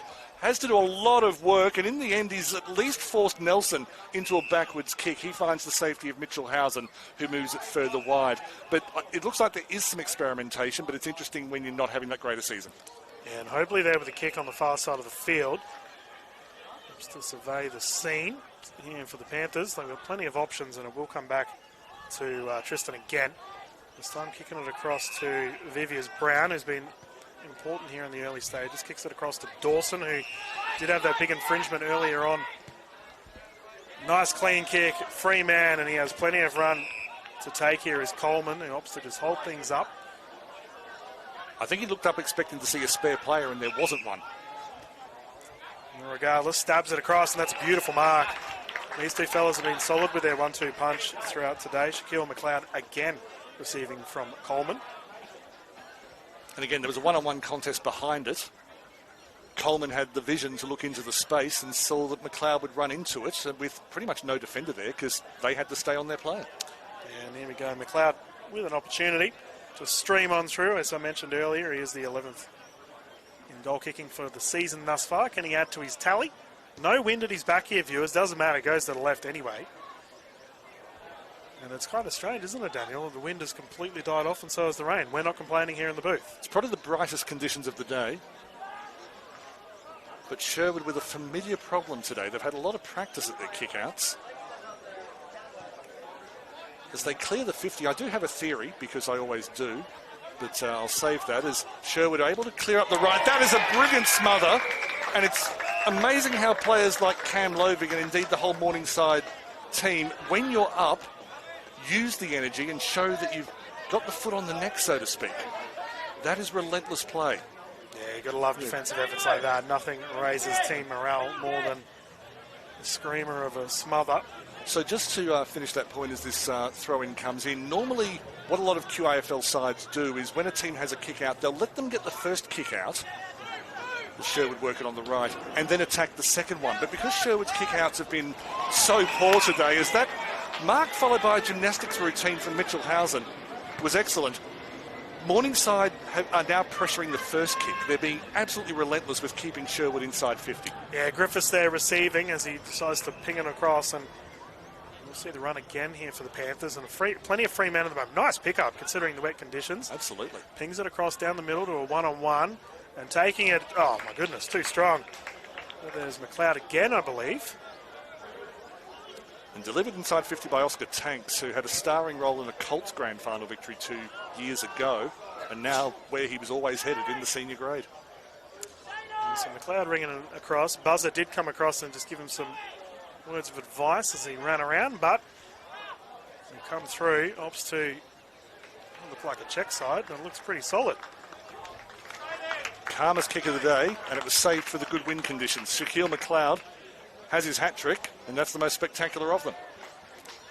Now both him and Buzzer are continuing to build this lead. Plenty of tallies to their name, so we have 13-13, 91 to 1-2-8 here. 6 minutes into the third. I'm embarrassed to say that when you said 13-13, my brain went to the same place that everyone listening to us went. We're not going to go there, but that's where my brain went. Back to Shaquille McLeod, who again getting into good positions. The last couple of times he's been running in behind the defence and following the play. That time he was able to lead onto the ball, and I think he's tried that a number of times today, and he just hasn't been the best option. On that occasion he was. Yeah, we can see a change again in the ruck here for the Pies with Schmalkuchen. Yeah, coming in. So I'll just say that every time you need Thanks, it. mate. Yeah, I'm here for you. Here for you. It's funny, I call so many European players across all the sports I do. I should be able to do it, Yeah, but either way. Got to get the Germans right, mate. Yeah. So it goes to ground again. This time the Panthers, no, the Pies. Ooh, whoops to take them, man. Double tackle effort from Oscar Tanks. Well, solid pickup there, however, for the Pies. They're in heavy traffic, however. Bit of a shimmy. Oh, there we go. We got clean run. That's Cooper Stone there. He just bangs it out to a one-on-one opportunity, but Garrett McDonough too strong in the end. Shimming it across, and ball is up again. McDonough with the hands at the back. Kick along the side there from Nelson. Down on the far side of the field. Move wide, McDonough again, been excellent. Got on the half, claimed the mark. I could have sworn that was on the half volley. I will yield to the person in the better position. Thumped up the right-hand side by Atkinson. Acquitted himself well in his second seniors game. The mark was, no, out on the full. Hands didn't come into play until it was over the stripe. Yeah, Cooper Short trying to claim that he got hands to it, but our officials all over it. Once again, thank you to Brandon's Windows and Doors, getting behind our umpires this season.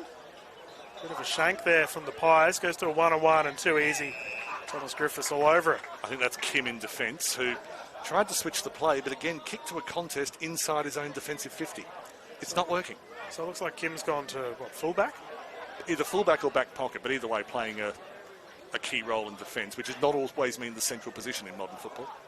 Well, Griffiths, who's been pretty prolific on this close side of the field, streaming in here to continue building the lead here for the Panthers.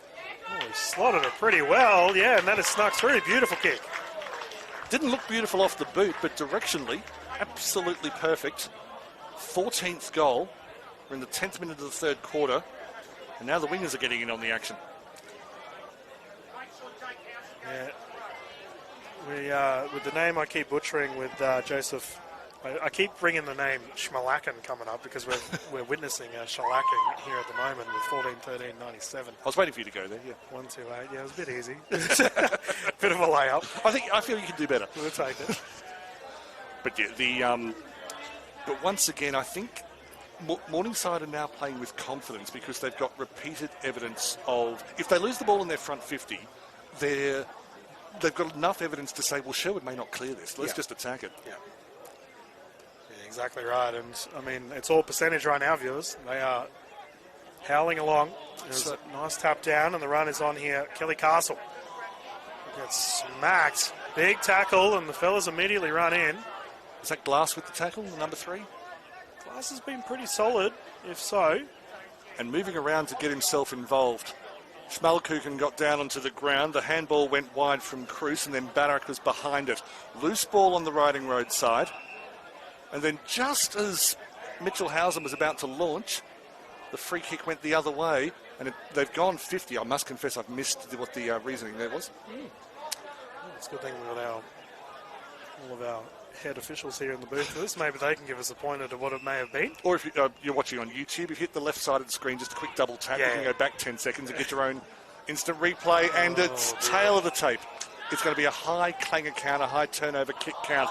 The shimmy from Cameron Reeves goes towards the 50. Buzzer's going to have to come a long way out, and that was a clever punch. They're calling deliberate, but given that he got to it and didn't go out of bounds, Austin's done very well, relying on the wet conditions. Newitt heading towards the boundary, hoping that he'll be pushed over the line, and eventually Hobley obliges. Yeah, I mean, Jack Austin and Harrison Newitt there on the defensive, and the ball here has gone the way of the Panthers anyway, with Collins to bring it in. Because he didn't make an attempt at a square. Sorry, yes. Hobley to bring it in. It's the shimmy across, and he is absolutely flattened off the ball. And a bit argy-bargy here again. That was silly from Hobley. I think he'll still get the 50, but given that he just won the 50, surely you just put a smug look on your face and laugh. You don't go back and knock the guy over. And there's some fire in the belly here. And we will see it come in regardless here for Baxter Ellis. It's uncontrolled fire. I don't like it. Well, comes in on the left pocket. Pies all over it, however, and they do get a clearance. However, it's just launched in. A man's come off the interchange here. It goes to a big pack grab. Panthers recover it, and there he is. There's McNaughton, who's just come off the interchange to the roar of the crowd. Goes to the Pies, however, in a big pack grab. Pickup is solid, however. Good taken for Sherwood. So Kim, who is playing that fullback role, that's well picked up by Dylan Kimlin earlier in the quarter, looks wide, has the run of Michael Romolo, who's back in the wing position where he was named, been playing centrally a lot. Turned over, however, at Atkinson. A little bit indecisive, or maybe you couldn't work out whether he was indecisive. Over the head of McLeod, 3 on none. Kim looking to clean up, and in the end, that was never meant to be a rush behind. That was just the fumbles, for which I have great empathy. Yeah, well, like I mentioned earlier, viewers, it is a bit of a slippery ball, and that's a great example of it. I think the intent was clear. Just slipping out of range.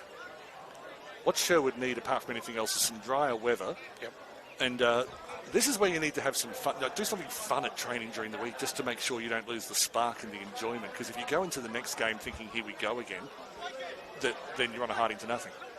So inside 50, Morningside on the attack, as they have been for the vast majority of this game. They've handballed well out of clearances. That's a delightful chip and taken by Perslow, who's been excellent. He launches from about 45. It looks like it's gone way to the right. He will get a minus score. 99. And nervous 90s. The Pies, again, they've been in familiar territory this whole time, and they just keep launching it out, hoping for the best. Big pack. No one takes it. Goes to ground. In the end, the Pies with the clearance, but loose man to the back. Gobbled up here for the Morningside. And Liam Dawson opts to play a midfield switch, kicking it across here to McDonough, who's been very solid throughout this quarter. Chip kick is solid. 2 kicks and they're out. Buzzers on the lead in the inside 50. And had the kick been delivered well, he would have snaffled it. As it is, Sherwood have a chance to get away. Barak, there's big raps on his pace, and he nearly was away. Just able to get the handball loose before he was brought to ground. Plenty of questions being asked of the people in Lyme. It's a lasso free kick. Morningside will bring it in from Riding Road. Good work over the top. Schmalkuchen just knocks it loose. Morningside got it to Tanks. Over through to McNaughton. Middle of the field. Baxter Ellis delivering it inside 50. Not the way he wanted. Benefits from a loose ball. It's McLeod. Or Coleman, sorry. Don't mean to mix up those two players. It was Coleman, apologies. Yeah, I'm going to give credit to Baxter Ellis. He's been very solid in his debut here. been involved in a couple key passages.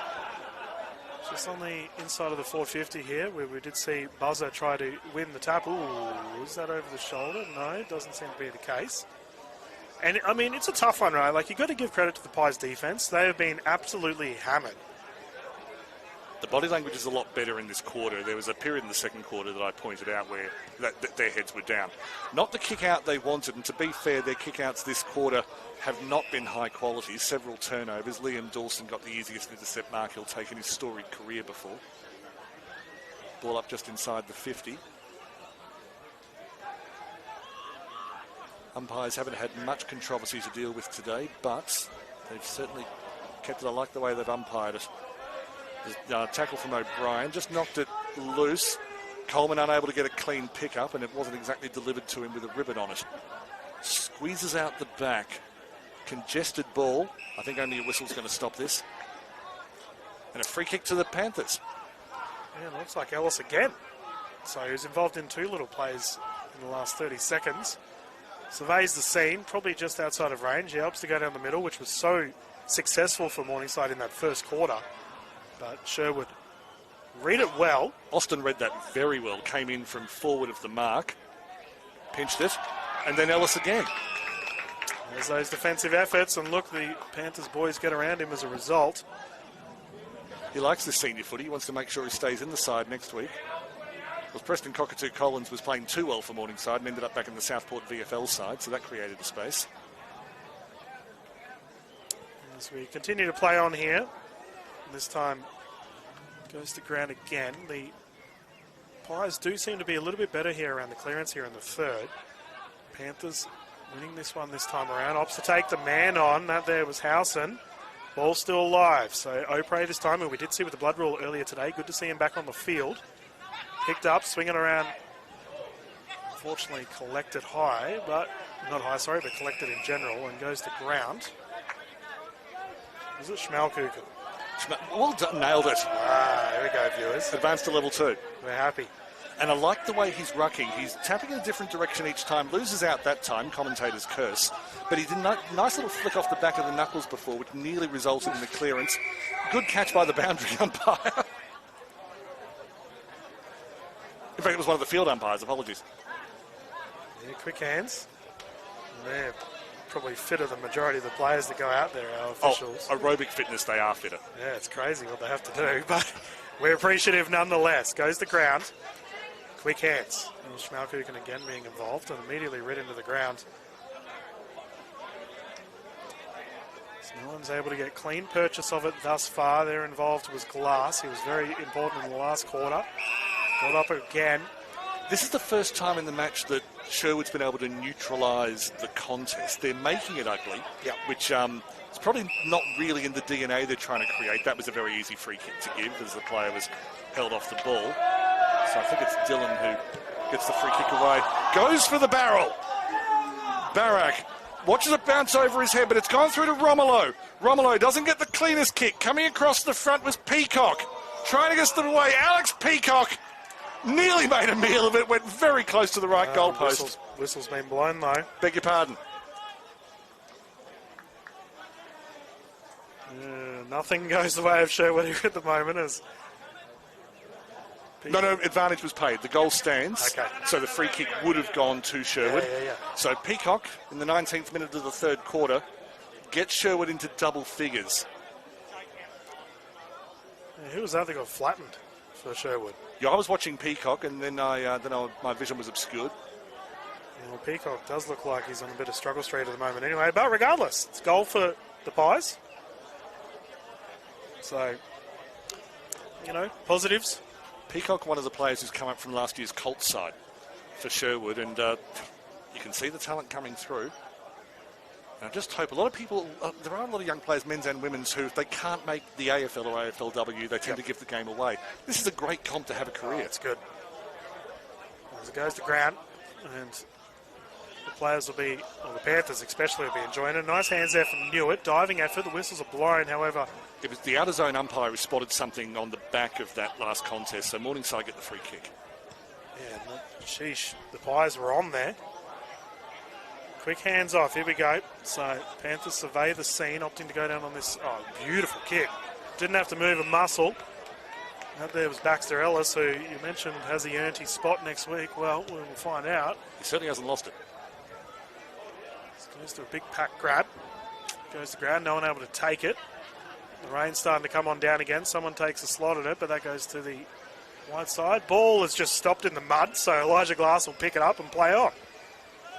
Maybe not the time for a handball. Turned over. The shot comes in. It looks all right.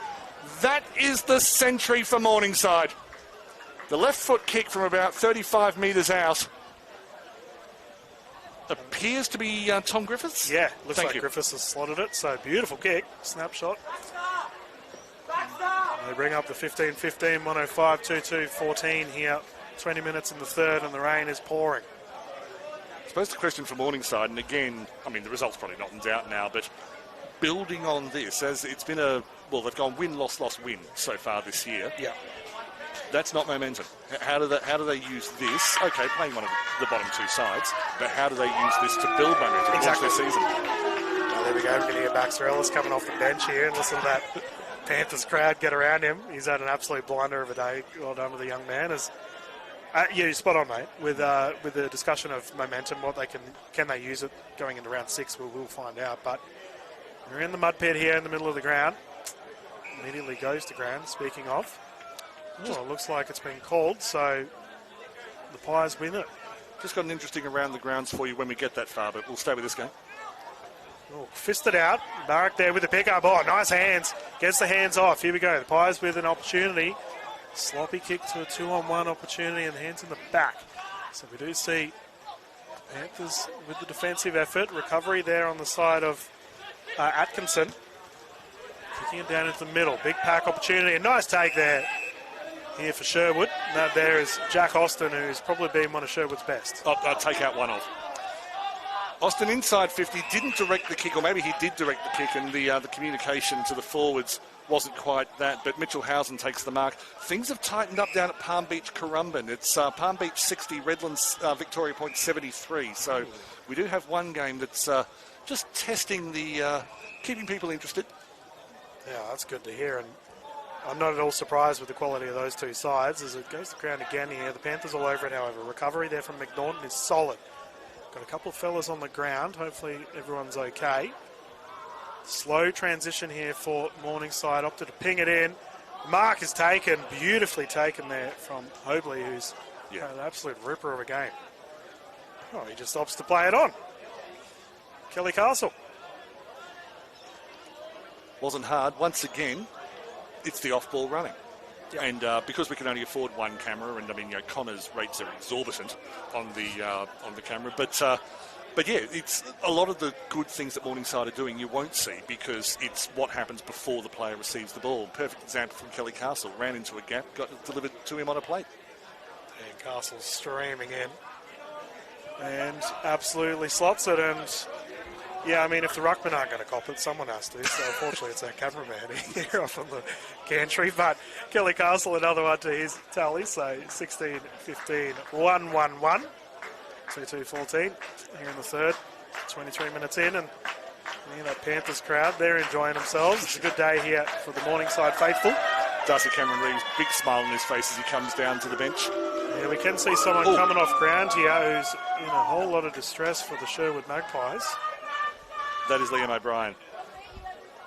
Yeah, he looks in a world of pain. I did mention there was a bit of a collision earlier, so this was obviously the aftermath of it. We've been pretty lucky in that there hasn't really... We had a blood rule earlier, but there hasn't been any injuries really throughout today, which is, considering the conditions, definitely positive. And the intent as well. So Tully is coming on, Sammy Tully coming on for Liam O'Brien. Like for like, I don't know if Tully's named as a winger, but he's certainly got pace about him, so he can replace O'Brien in that regard. But right now, it looks like O'Brien's day is done. Yeah, he looks like he's can't put much weight on that right leg. So we will find out, viewers, as play will continue here. Hopefully O'Brien's all good. Tap goes down. First to it there for Morningside is Tanks. Quick hands and nice launch here for Morningside again. The Panthers too strong. Oh, unfortunately not able to take it. The Pies all over it, however. Kicking it into the ground on the mud pit. Here we go. One-on-one opportunity. Solid hands there. And recovery there on the side of Tanks again, who just pings it up and hopes for the best. Goes through multiple hands and a snapshot. The kick is solid. Goal. Another one to Shaquille McLeod. And he has a bag for today. And again, his ball movement there was, his off-ball movement there was elite. It was Garrett McDonough, the number 8, who, he's got a silky kick, but on that occasion it was him getting down at ground level, promoting the ball. Oscar Tanks is someone I've got big raps on. He's a young, I think he's still only about 19 or 20, but when he gets confident and moves the ball around, he normally delivers the ball very precisely. Yep. He did that then. McLeod was able to make it count. Yeah, it was, as we mentioned, a little bit of chaos ball. Went through multiple hands, but McLeod too silky smooth with it to put it away. So the scoreline continues to grow here. And honestly, this has probably been one of the more positive quarters for Sherwood. I would agree with that. Morningside, 6 goals in the first term, 6 goals in the second, 5 so far in this term. The bullet was removed as the trigger was about to be pulled, but they've been able to get it inside 50, not a disposal inside 50. Comes back to the feet of Romolo. Yeah, Harry Jones did really well there, considering he was behind the man, able to get hands to it and get it to ground. He's done a few things sort of slightly earlier than I've been able to call them Harry Jones, but he's certainly done more than the number of times I've mentioned his name today. You can share the blame if you want. Fair enough. We're watching you, Harry. There's a big punch out here to the Pies end, however. But unfortunately, unable to get clean purchase to it. Kick is there. We've got runners running off the field. Everything's okay. Lasso will come into effect, so we will see McDonough to bring it in here for the Panthers right in front of us here in the boundary line. I don't mind a kick towards the boundary on a day like today because you never know whether it's going to hold up in the mud. As Atkinson plays at midfield to Tanks, who's had a very good quarter, particularly the last 10 minutes or so. The handball goes to Nelson. Didn't wait the kick well, and Austin was able to pick it off, as he has done many times today. Yeah, he's had glue on his hands, picking up those balls. And it's a good point. It's not just his positioning. He's actually been one of the more reliable catchers today. Yeah, well, kicks it across to Easton, who opts for another risky one. However, goes behind the man. So the runner's on here to a one-on-one, and too strong. Once again, McDonough has been prolific. However, the Pies with the over-the-top. Here we go. They have a run opportunity if they can have clean purchase to it. Just gets a foot to it and hopes for the best. Panthers with the pickup. With the ball right now is Hobley. He's been very good thus far. Just on the boundary line, kept in. Big pack opportunity. Tap is solid. Once again, McDonough opting to launch it into a 1-on-2. They're on the recovery there for Ellis, the debutant. However, the Pies, no, they cop it up again. This time, keep it short. Short inside 50. Not able to be caught over the shoulder. Would have been an outstanding mark from Baxter Ellis. Sherwood keeping the ball alive. Austin kept it low, looking for Barrack, and maybe just didn't have the physical strength and size to be able to hold his feet in that contest. Turned over to Morningside, who are brilliant on the turnover. Just tapped away from McLeod. Goes forward of the play for the second effort. Knocked in front of goal. Only the one defender there, and beautiful work from Collins just to slip through the two defenders. Sherwood are away on the right-hand side, and Owen Collins is the man who made that happen. Unfortunately, his good work is not rewarded. Yeah, a bit of a mongrel kick, and Gilder unable to get to it. So McDonough will bring it in again. Geez, he's been good in the past 5 minutes. Surveys the scene. No one really offering too much. We'll see if he goes to the middle, because this is what they've been doing quite a bit.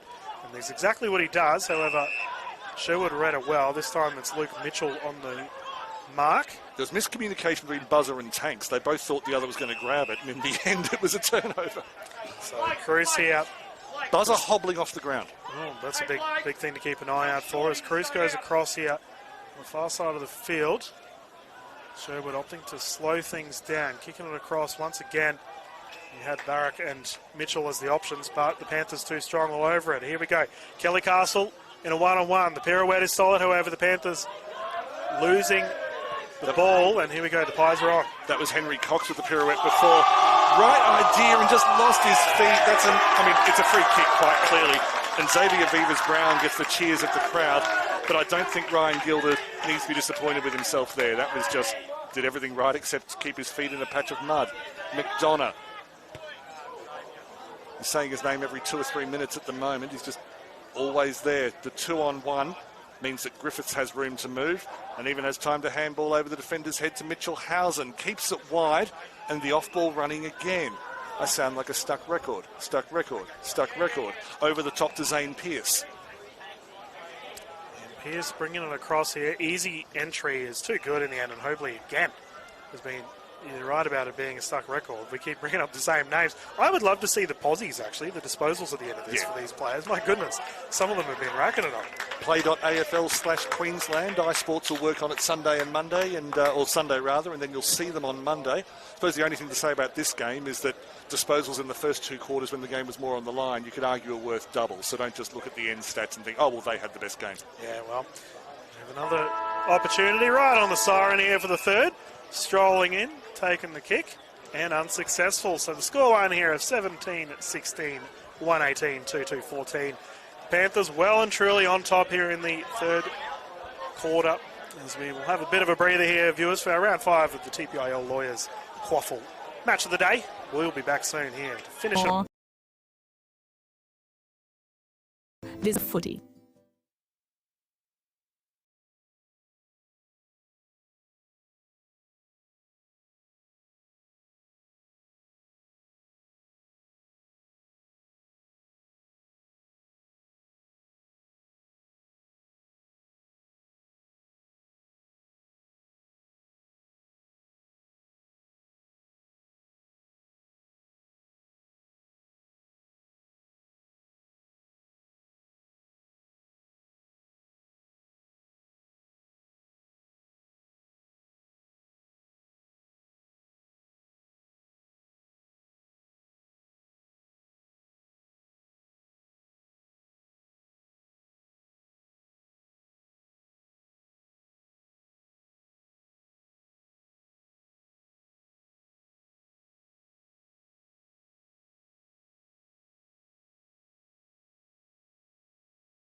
I'm Daniel Viles. With me is Dylan Kimlin.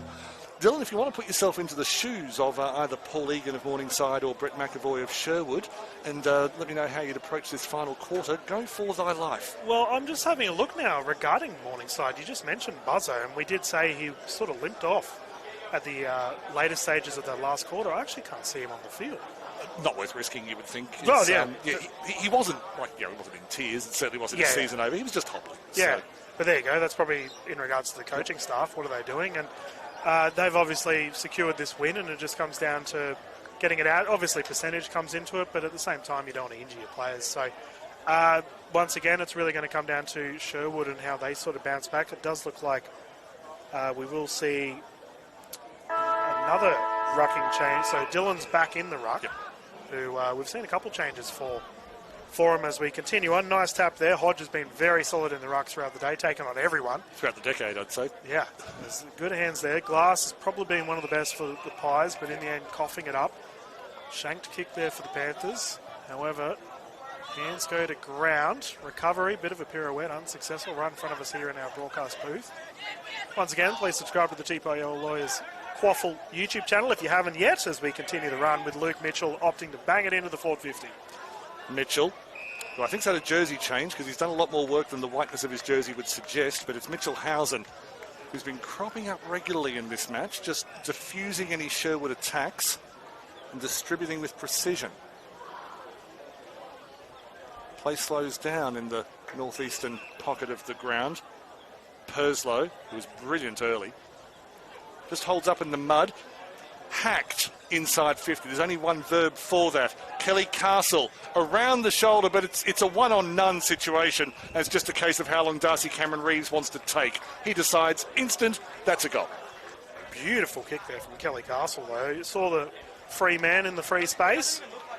Cameron Reeves will slot that any day of the week. Grab a kick in the mud. The lead continues to grow here. So 18-16, 1-2-4 to 2-2-14.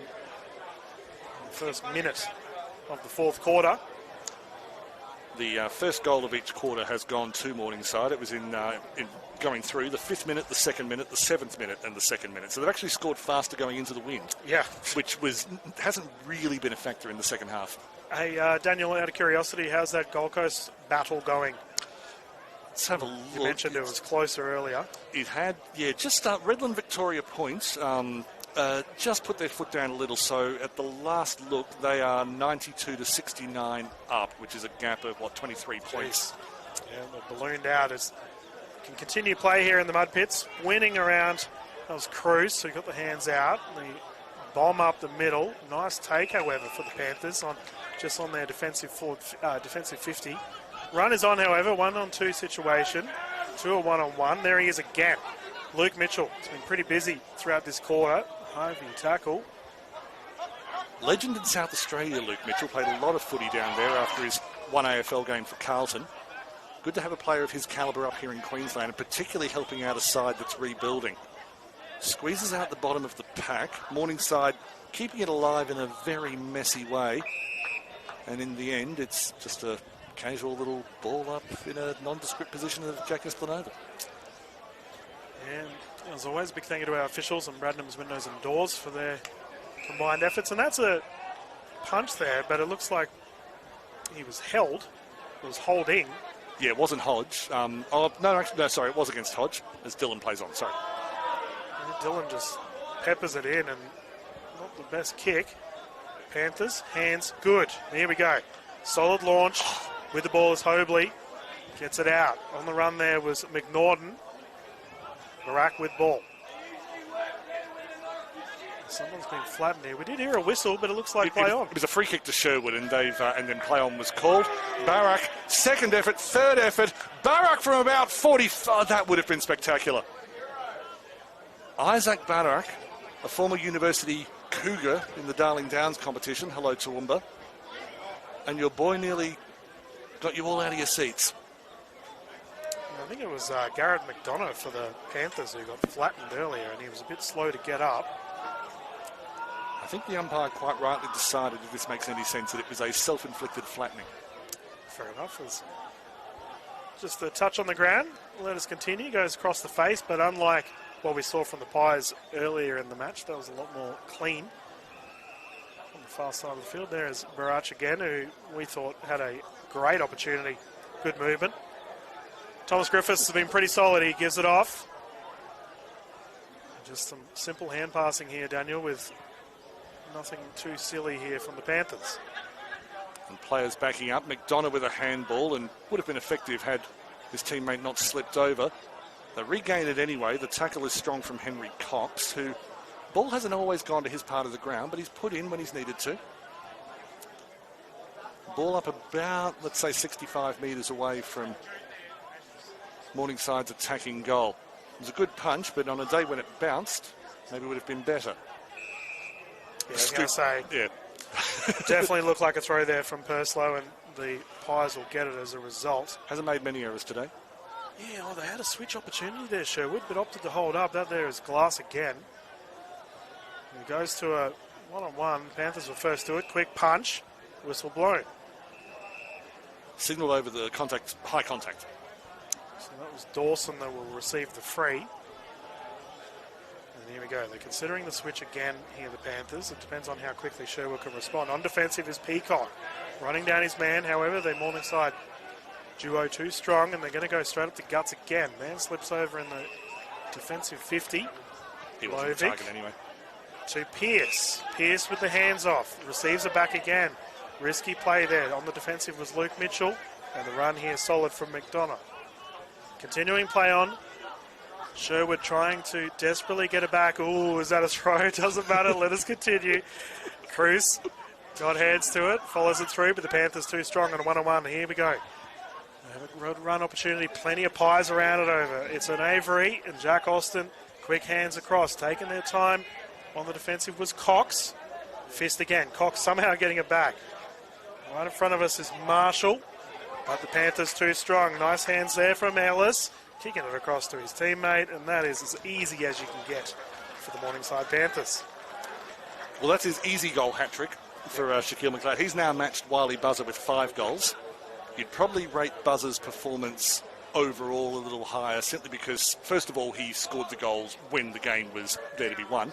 And secondly, the contested marking that he produced to be able to get those. Having said that, did I just sledge Shaquille McLeod for a 5-goal effort? Because if I did, that's stupid, really. Yeah, but I mean, you've got to be in the right spot to get him. And I think... Which is what he's done. You've mentioned it, like his off-ball movement's been fantastic. I should say the boos, it's some kind of Morningside Panther code, which not only do I not know, but I suspect I'm not allowed to know. Yeah, they're loud. They're enjoying this hometown effort here. 19-16, 130 to 2-3-15 here in the fourth. It's a bit like when the Barmy Army call out Roots, and if you're not familiar with it, then you think they're booing him. Yeah. So Morningside, well, they had the clearance and then somehow lost it, but Oliver Cruz, who's done some good things for Sherwood today. The kick from Gilder was blocked, but they have a second effort. The diving mark just dropped in defence. I think now it's all about how muddy you can make your jersey and impressing mum. Everyone ran past it. The tackle from Mitchell-Hausen was strong. He has a second effort, which he's been doing all day.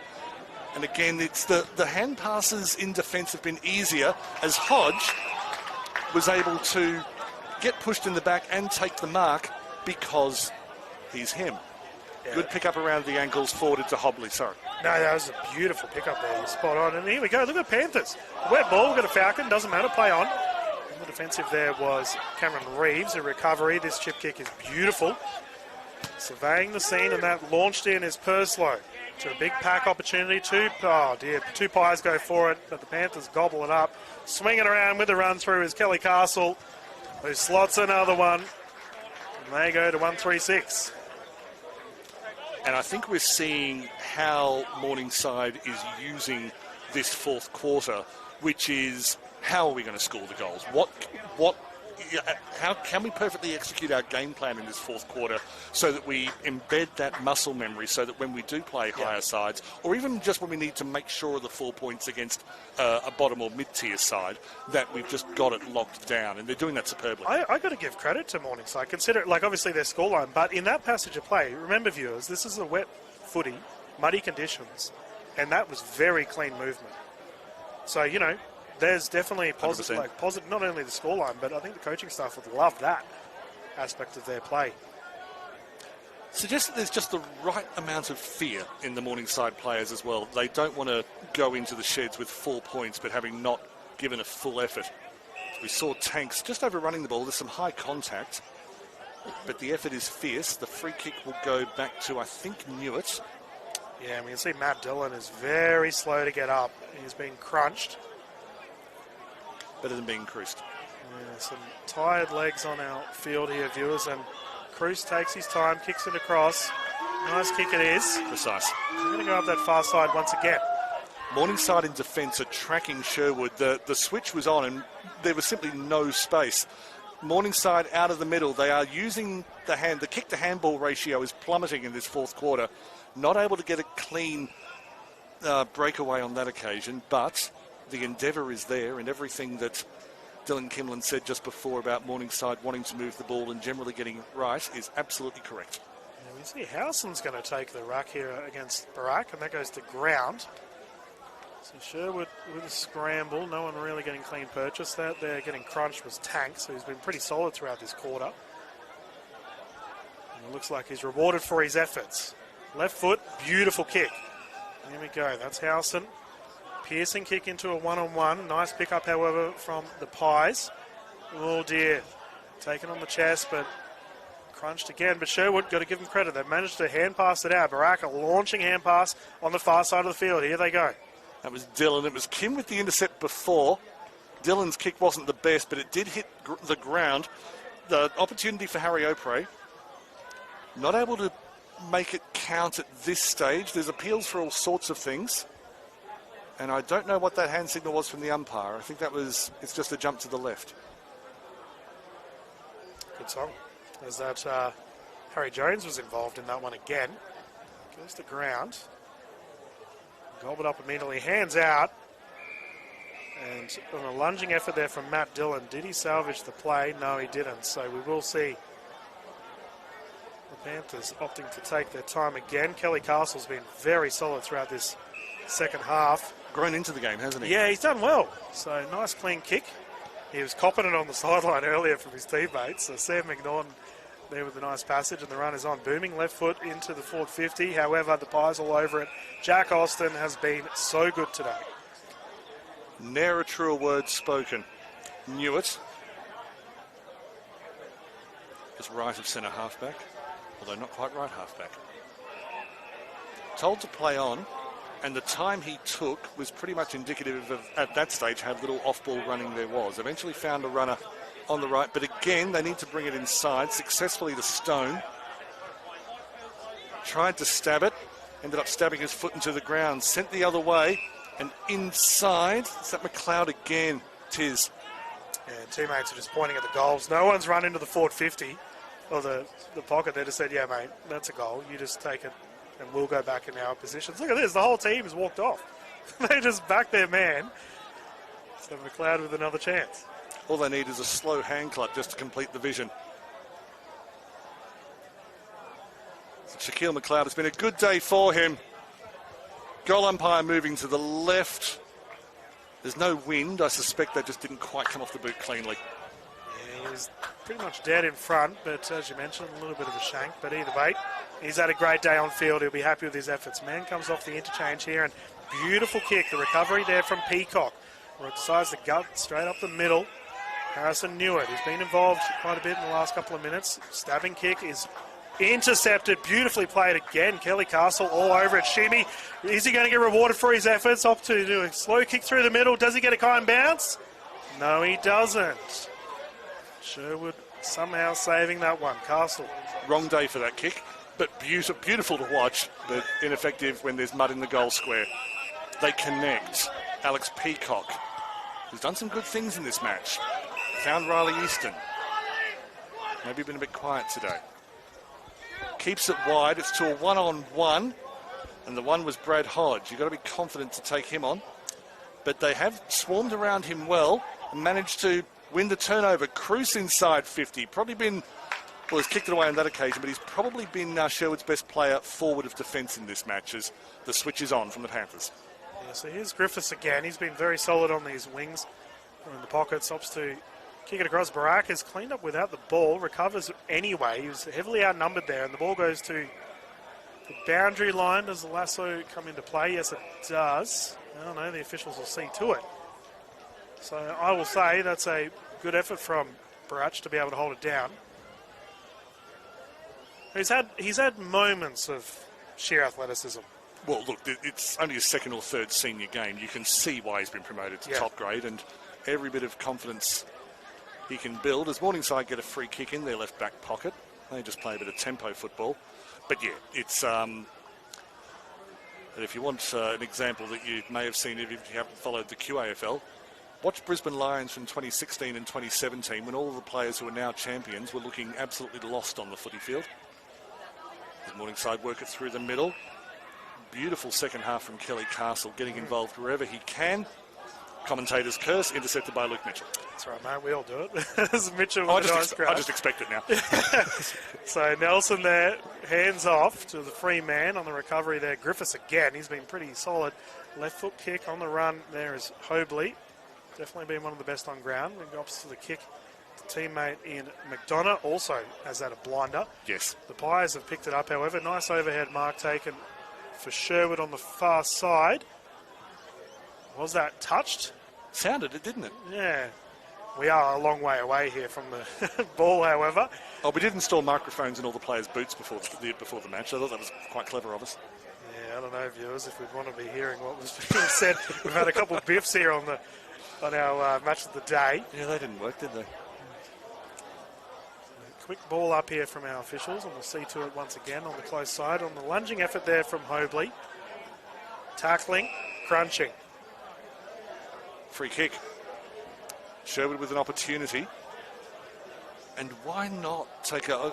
it won't surprise anyone to hear that I've played in a lot of bottom-of-the-table sporting teams in my time, and sometimes it's good when you're losing badly, just hit them with their own hubris. Beautiful leap inside 50, just to make sure that you get the ball back. Nothing more complicated than that. Making his teammate run and somehow stayed in. Both of them kept their feet. Cox was then dispossessed. Morningside still full of running. Castle omnipresent in this second half. Over the top looking for McLeod. McLeod soccers. It's been a very good day for Shaquille McLeod. Yeah. Kelly Castle again. Maestro at the moment, setting up the plays.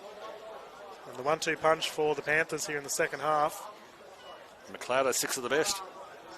Yeah, well, I mean, his teammate and Buzzer will have a go at him later on. Like, mate, we could have shared the top goal kickers for the day, but no. Had to get it done.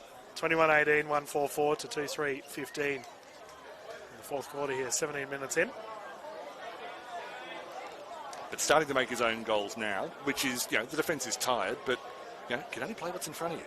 Exactly right. And Castle gave him the layup, and he did enough to get it done. But as we mentioned, the off-ball running. And again, there was when Cox had the ball over on the far wing, he had a bit of space, didn't have anywhere to kick to, and suddenly he had 4 Panthers around him. That caused the turnover. From there, it was all about the things we've been talking about. Yeah, as we can see, the tap go again. Hodge has been instrumental in the middle. However, second tap, this time Newitt receiving, Barach on the run. I think once he gets a chance to get some legs into it, he'll definitely make the difference. However, the Panthers too strong in the end. Quick hands across the board. Here we go, the run is on. So I believe that was Lovig who has pinged it in. Was it in the back? No, it wasn't. Play on, says sir. And we have right in front of us here in the forward 50 on the muddy puddle. And a 1v2. Quick hands. Recovery here from Pearce. Gives hands back. Diving effort there on the side of Purslow. No one really too sure what's going on. Pies. Hands smothered. Pirouette. Howson. And Howson takes it. Beautiful goal. And that's that relentless pressure. We've talked about it already throughout today. But Sherwood had opportunities to get it out there. It's just Morningside too strong in the end, not giving them an inch, despite the scoreline. Probably the first time I can remember today when Morningside overused a handball between Purslow and I've forgotten the player who was outside him, and they tied themselves in a knot and then managed to untie it. Yeah, that's. I often figure with any team worth their salt can get a bit of momentum and then turn that into a goal.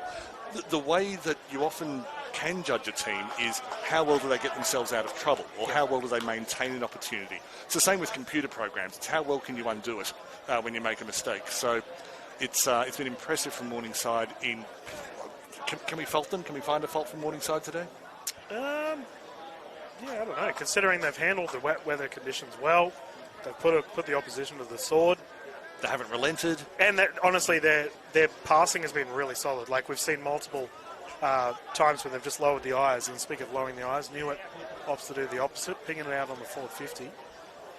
Ball goes to ground, and once again, Morningside all over it. They are just dominant. However, Newitt gets hands to it. Oh, you've got the curse as well. There's another opportunity here, and Barrach will recover. Taken off the ball.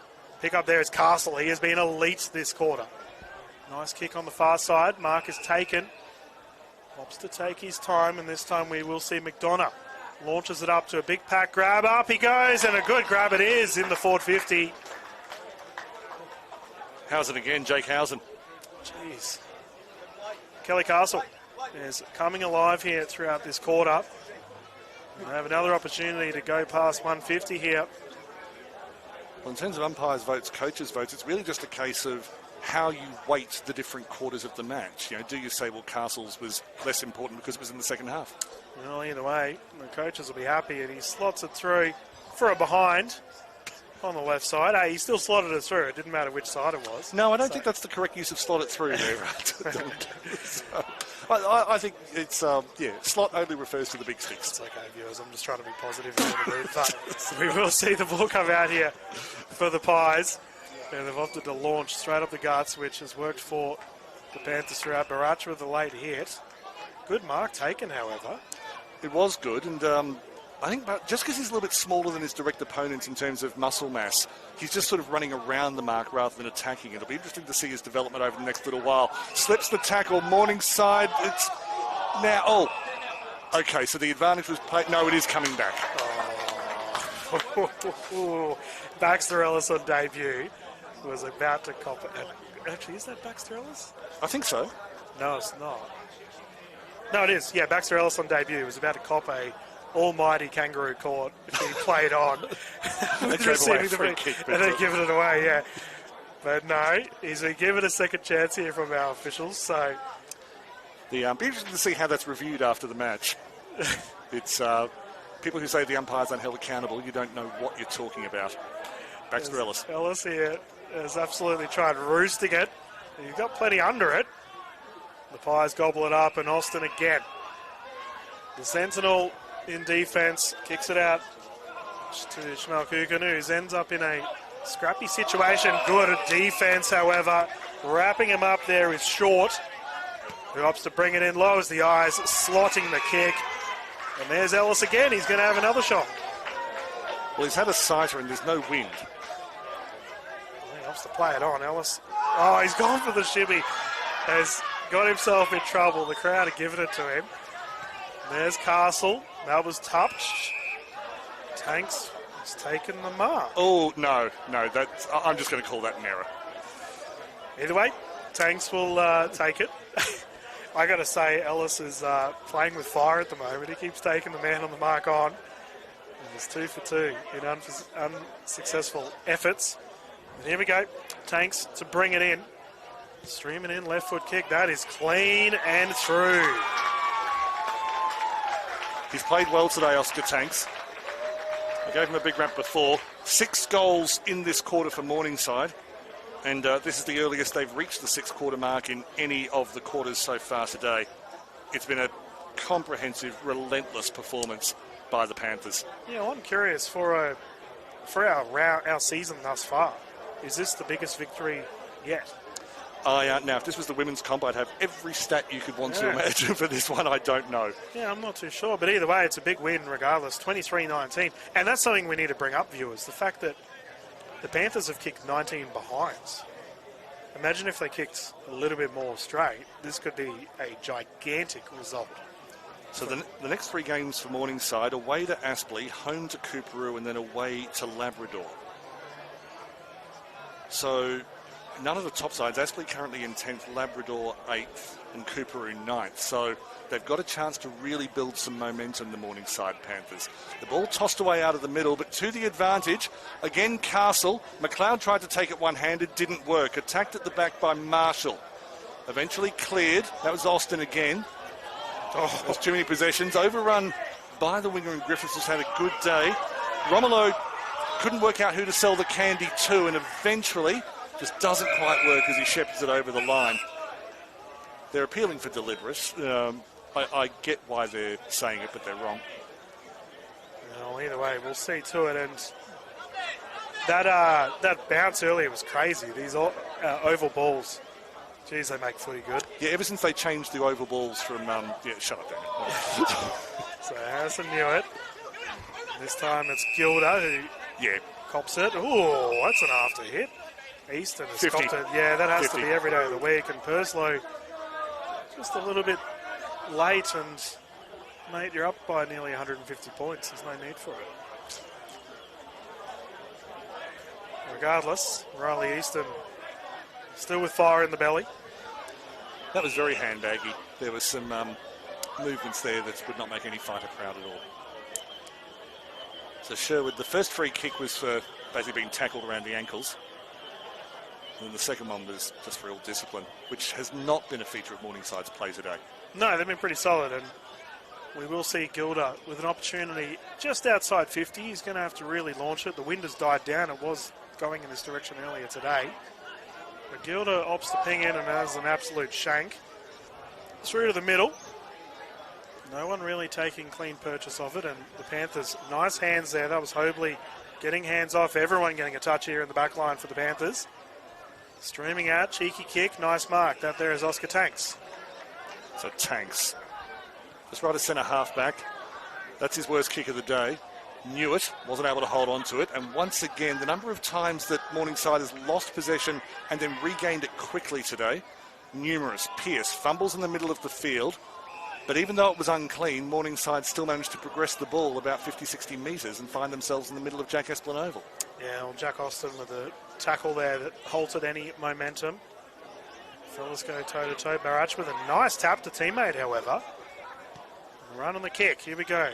To the free space. 1-on-2 situation. The Pies are going to have to work hard to make something clean out of this. Doing well. Receiving the ball is Atkinson. Been serviceable throughout today. Unfortunately, the mark not taken. Nice pressure here from the Pies. On defence there is Collins. However, the Panthers too strong. Not taking the mark there is Howson. Got a jumping over effort here. Howson with the 1-2. Coleman hands off. Streaming through here to the forward 50 for the Panthers. Unfortunately, you can hear a collective groan from the home side. I defy anyone who groaned to have been able to pick up that ball in that situation, or indeed get to it, because he was moving pretty quickly for someone who's played nearly 2.5 hours of football. Yeah, Ellis has done well, and he's unfortunately copped it up there. But once again, we talked about the clean movement of Morningside.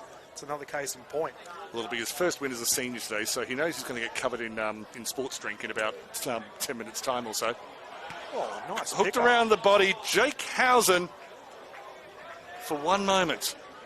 He could have had a fourth quarter hat-trick. Yeah, he did well, got clean hands to it. We have noticed a difference in physical strength today, that the bigger, harder bodies of the Morningside players, it's both enabled them to win marking contests, but also in some cases to take them unopposed, because the Sherwood players have had to find another way to get involved in the marking contest. Turned over again outside 50. Stepping through is Nelson. Nelson goes to the pocket because there was a player there, and I couldn't identify them, but the crowd just did. Yeah, take your guess, viewers.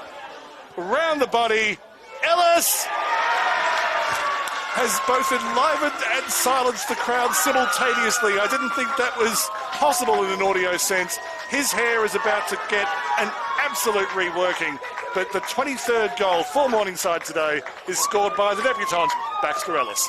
Yeah, well done, and listen to that crowd get around him in the dying hour of the fourth quarter. Scoreline, the 24-20, 164-2, 315, and honestly, the scoreline doesn't matter. The debutant getting their goal is always a special moment. No argument there, and but once again, I mean, they are so proud of their players who come through the junior ranks. here at Morningside. My understanding is that Ellis is yet another one of those. And of course, you have players like Liam Dawson who were juniors here, did a lap of Australia, and then ended up back here. There goes full circle, so to speak, and the siren will sound any time now here, viewers, as this very strong lead for the Panthers. They're just under the 150 mark. Just to get it out of the way, I'm still going to give best on ground to Hobley purely because of what he did when the game was on the line. But I think in the second half, Kelly Castle's been the man. Yeah. And plenty of multiple goal kickers as that was coughed up there for the Pies. And McDonough's been outstanding as well. Sorry, came in early. No, you're spot on, though. And Gilda there coughing it up. And runners on here, so we will see Morningside. Howson bringing it in to a one-on-one opportunity. Swarming are the Panthers. They get first hands to it, but the Pies all over it. There's nice clean hands there. Banging it out is Sammy Tully, who came in earlier today. Nelson. Siren. And the victory will go the way to the Morningside Panthers. The home side too strong in the end, taking it 149-point lead. 24-20, 164 to 2-3-15.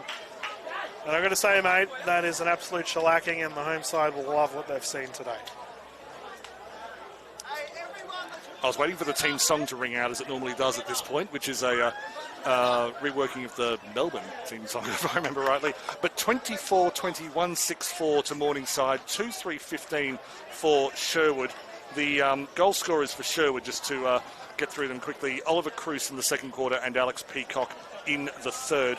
For Morningside, and I'm not even sure I've kept up with all this, but just getting the tallies right, but it's certainly 1 to Tom Griffiths, 5 to Wiley Buzzer, 1 to Garrett McDonough, 2 to Darcy Cameron Reeves, 1 to Jake Housen, 1 to Blake Coleman, 2 to Kai Perslow, 6 to Shaquille McLeod, 1 to Baxter Ellis. I can see that I've left out 1 for Oscar Tanks, and I think I managed to get them all in. But a comprehensive, relentless performance from Morningside. Wiley Buzzer we can overlook because he's already got the star factor, and I think we don't want to sort of overplay him. But when you've got someone of his calibre in the forward line, he just makes it so much easier for the players behind him. Yeah, exactly right. And as we mentioned, he didn't really play in the fourth anyway. He didn't have to. And teammate McLeod comes out and kicks a bag anyway. So here come the ladies. And Daniel, you're about to call this match, so we'll probably close out here for our TPIL Lawyers QAFL round 5, the match of the day. It's been a lot of fun, mate.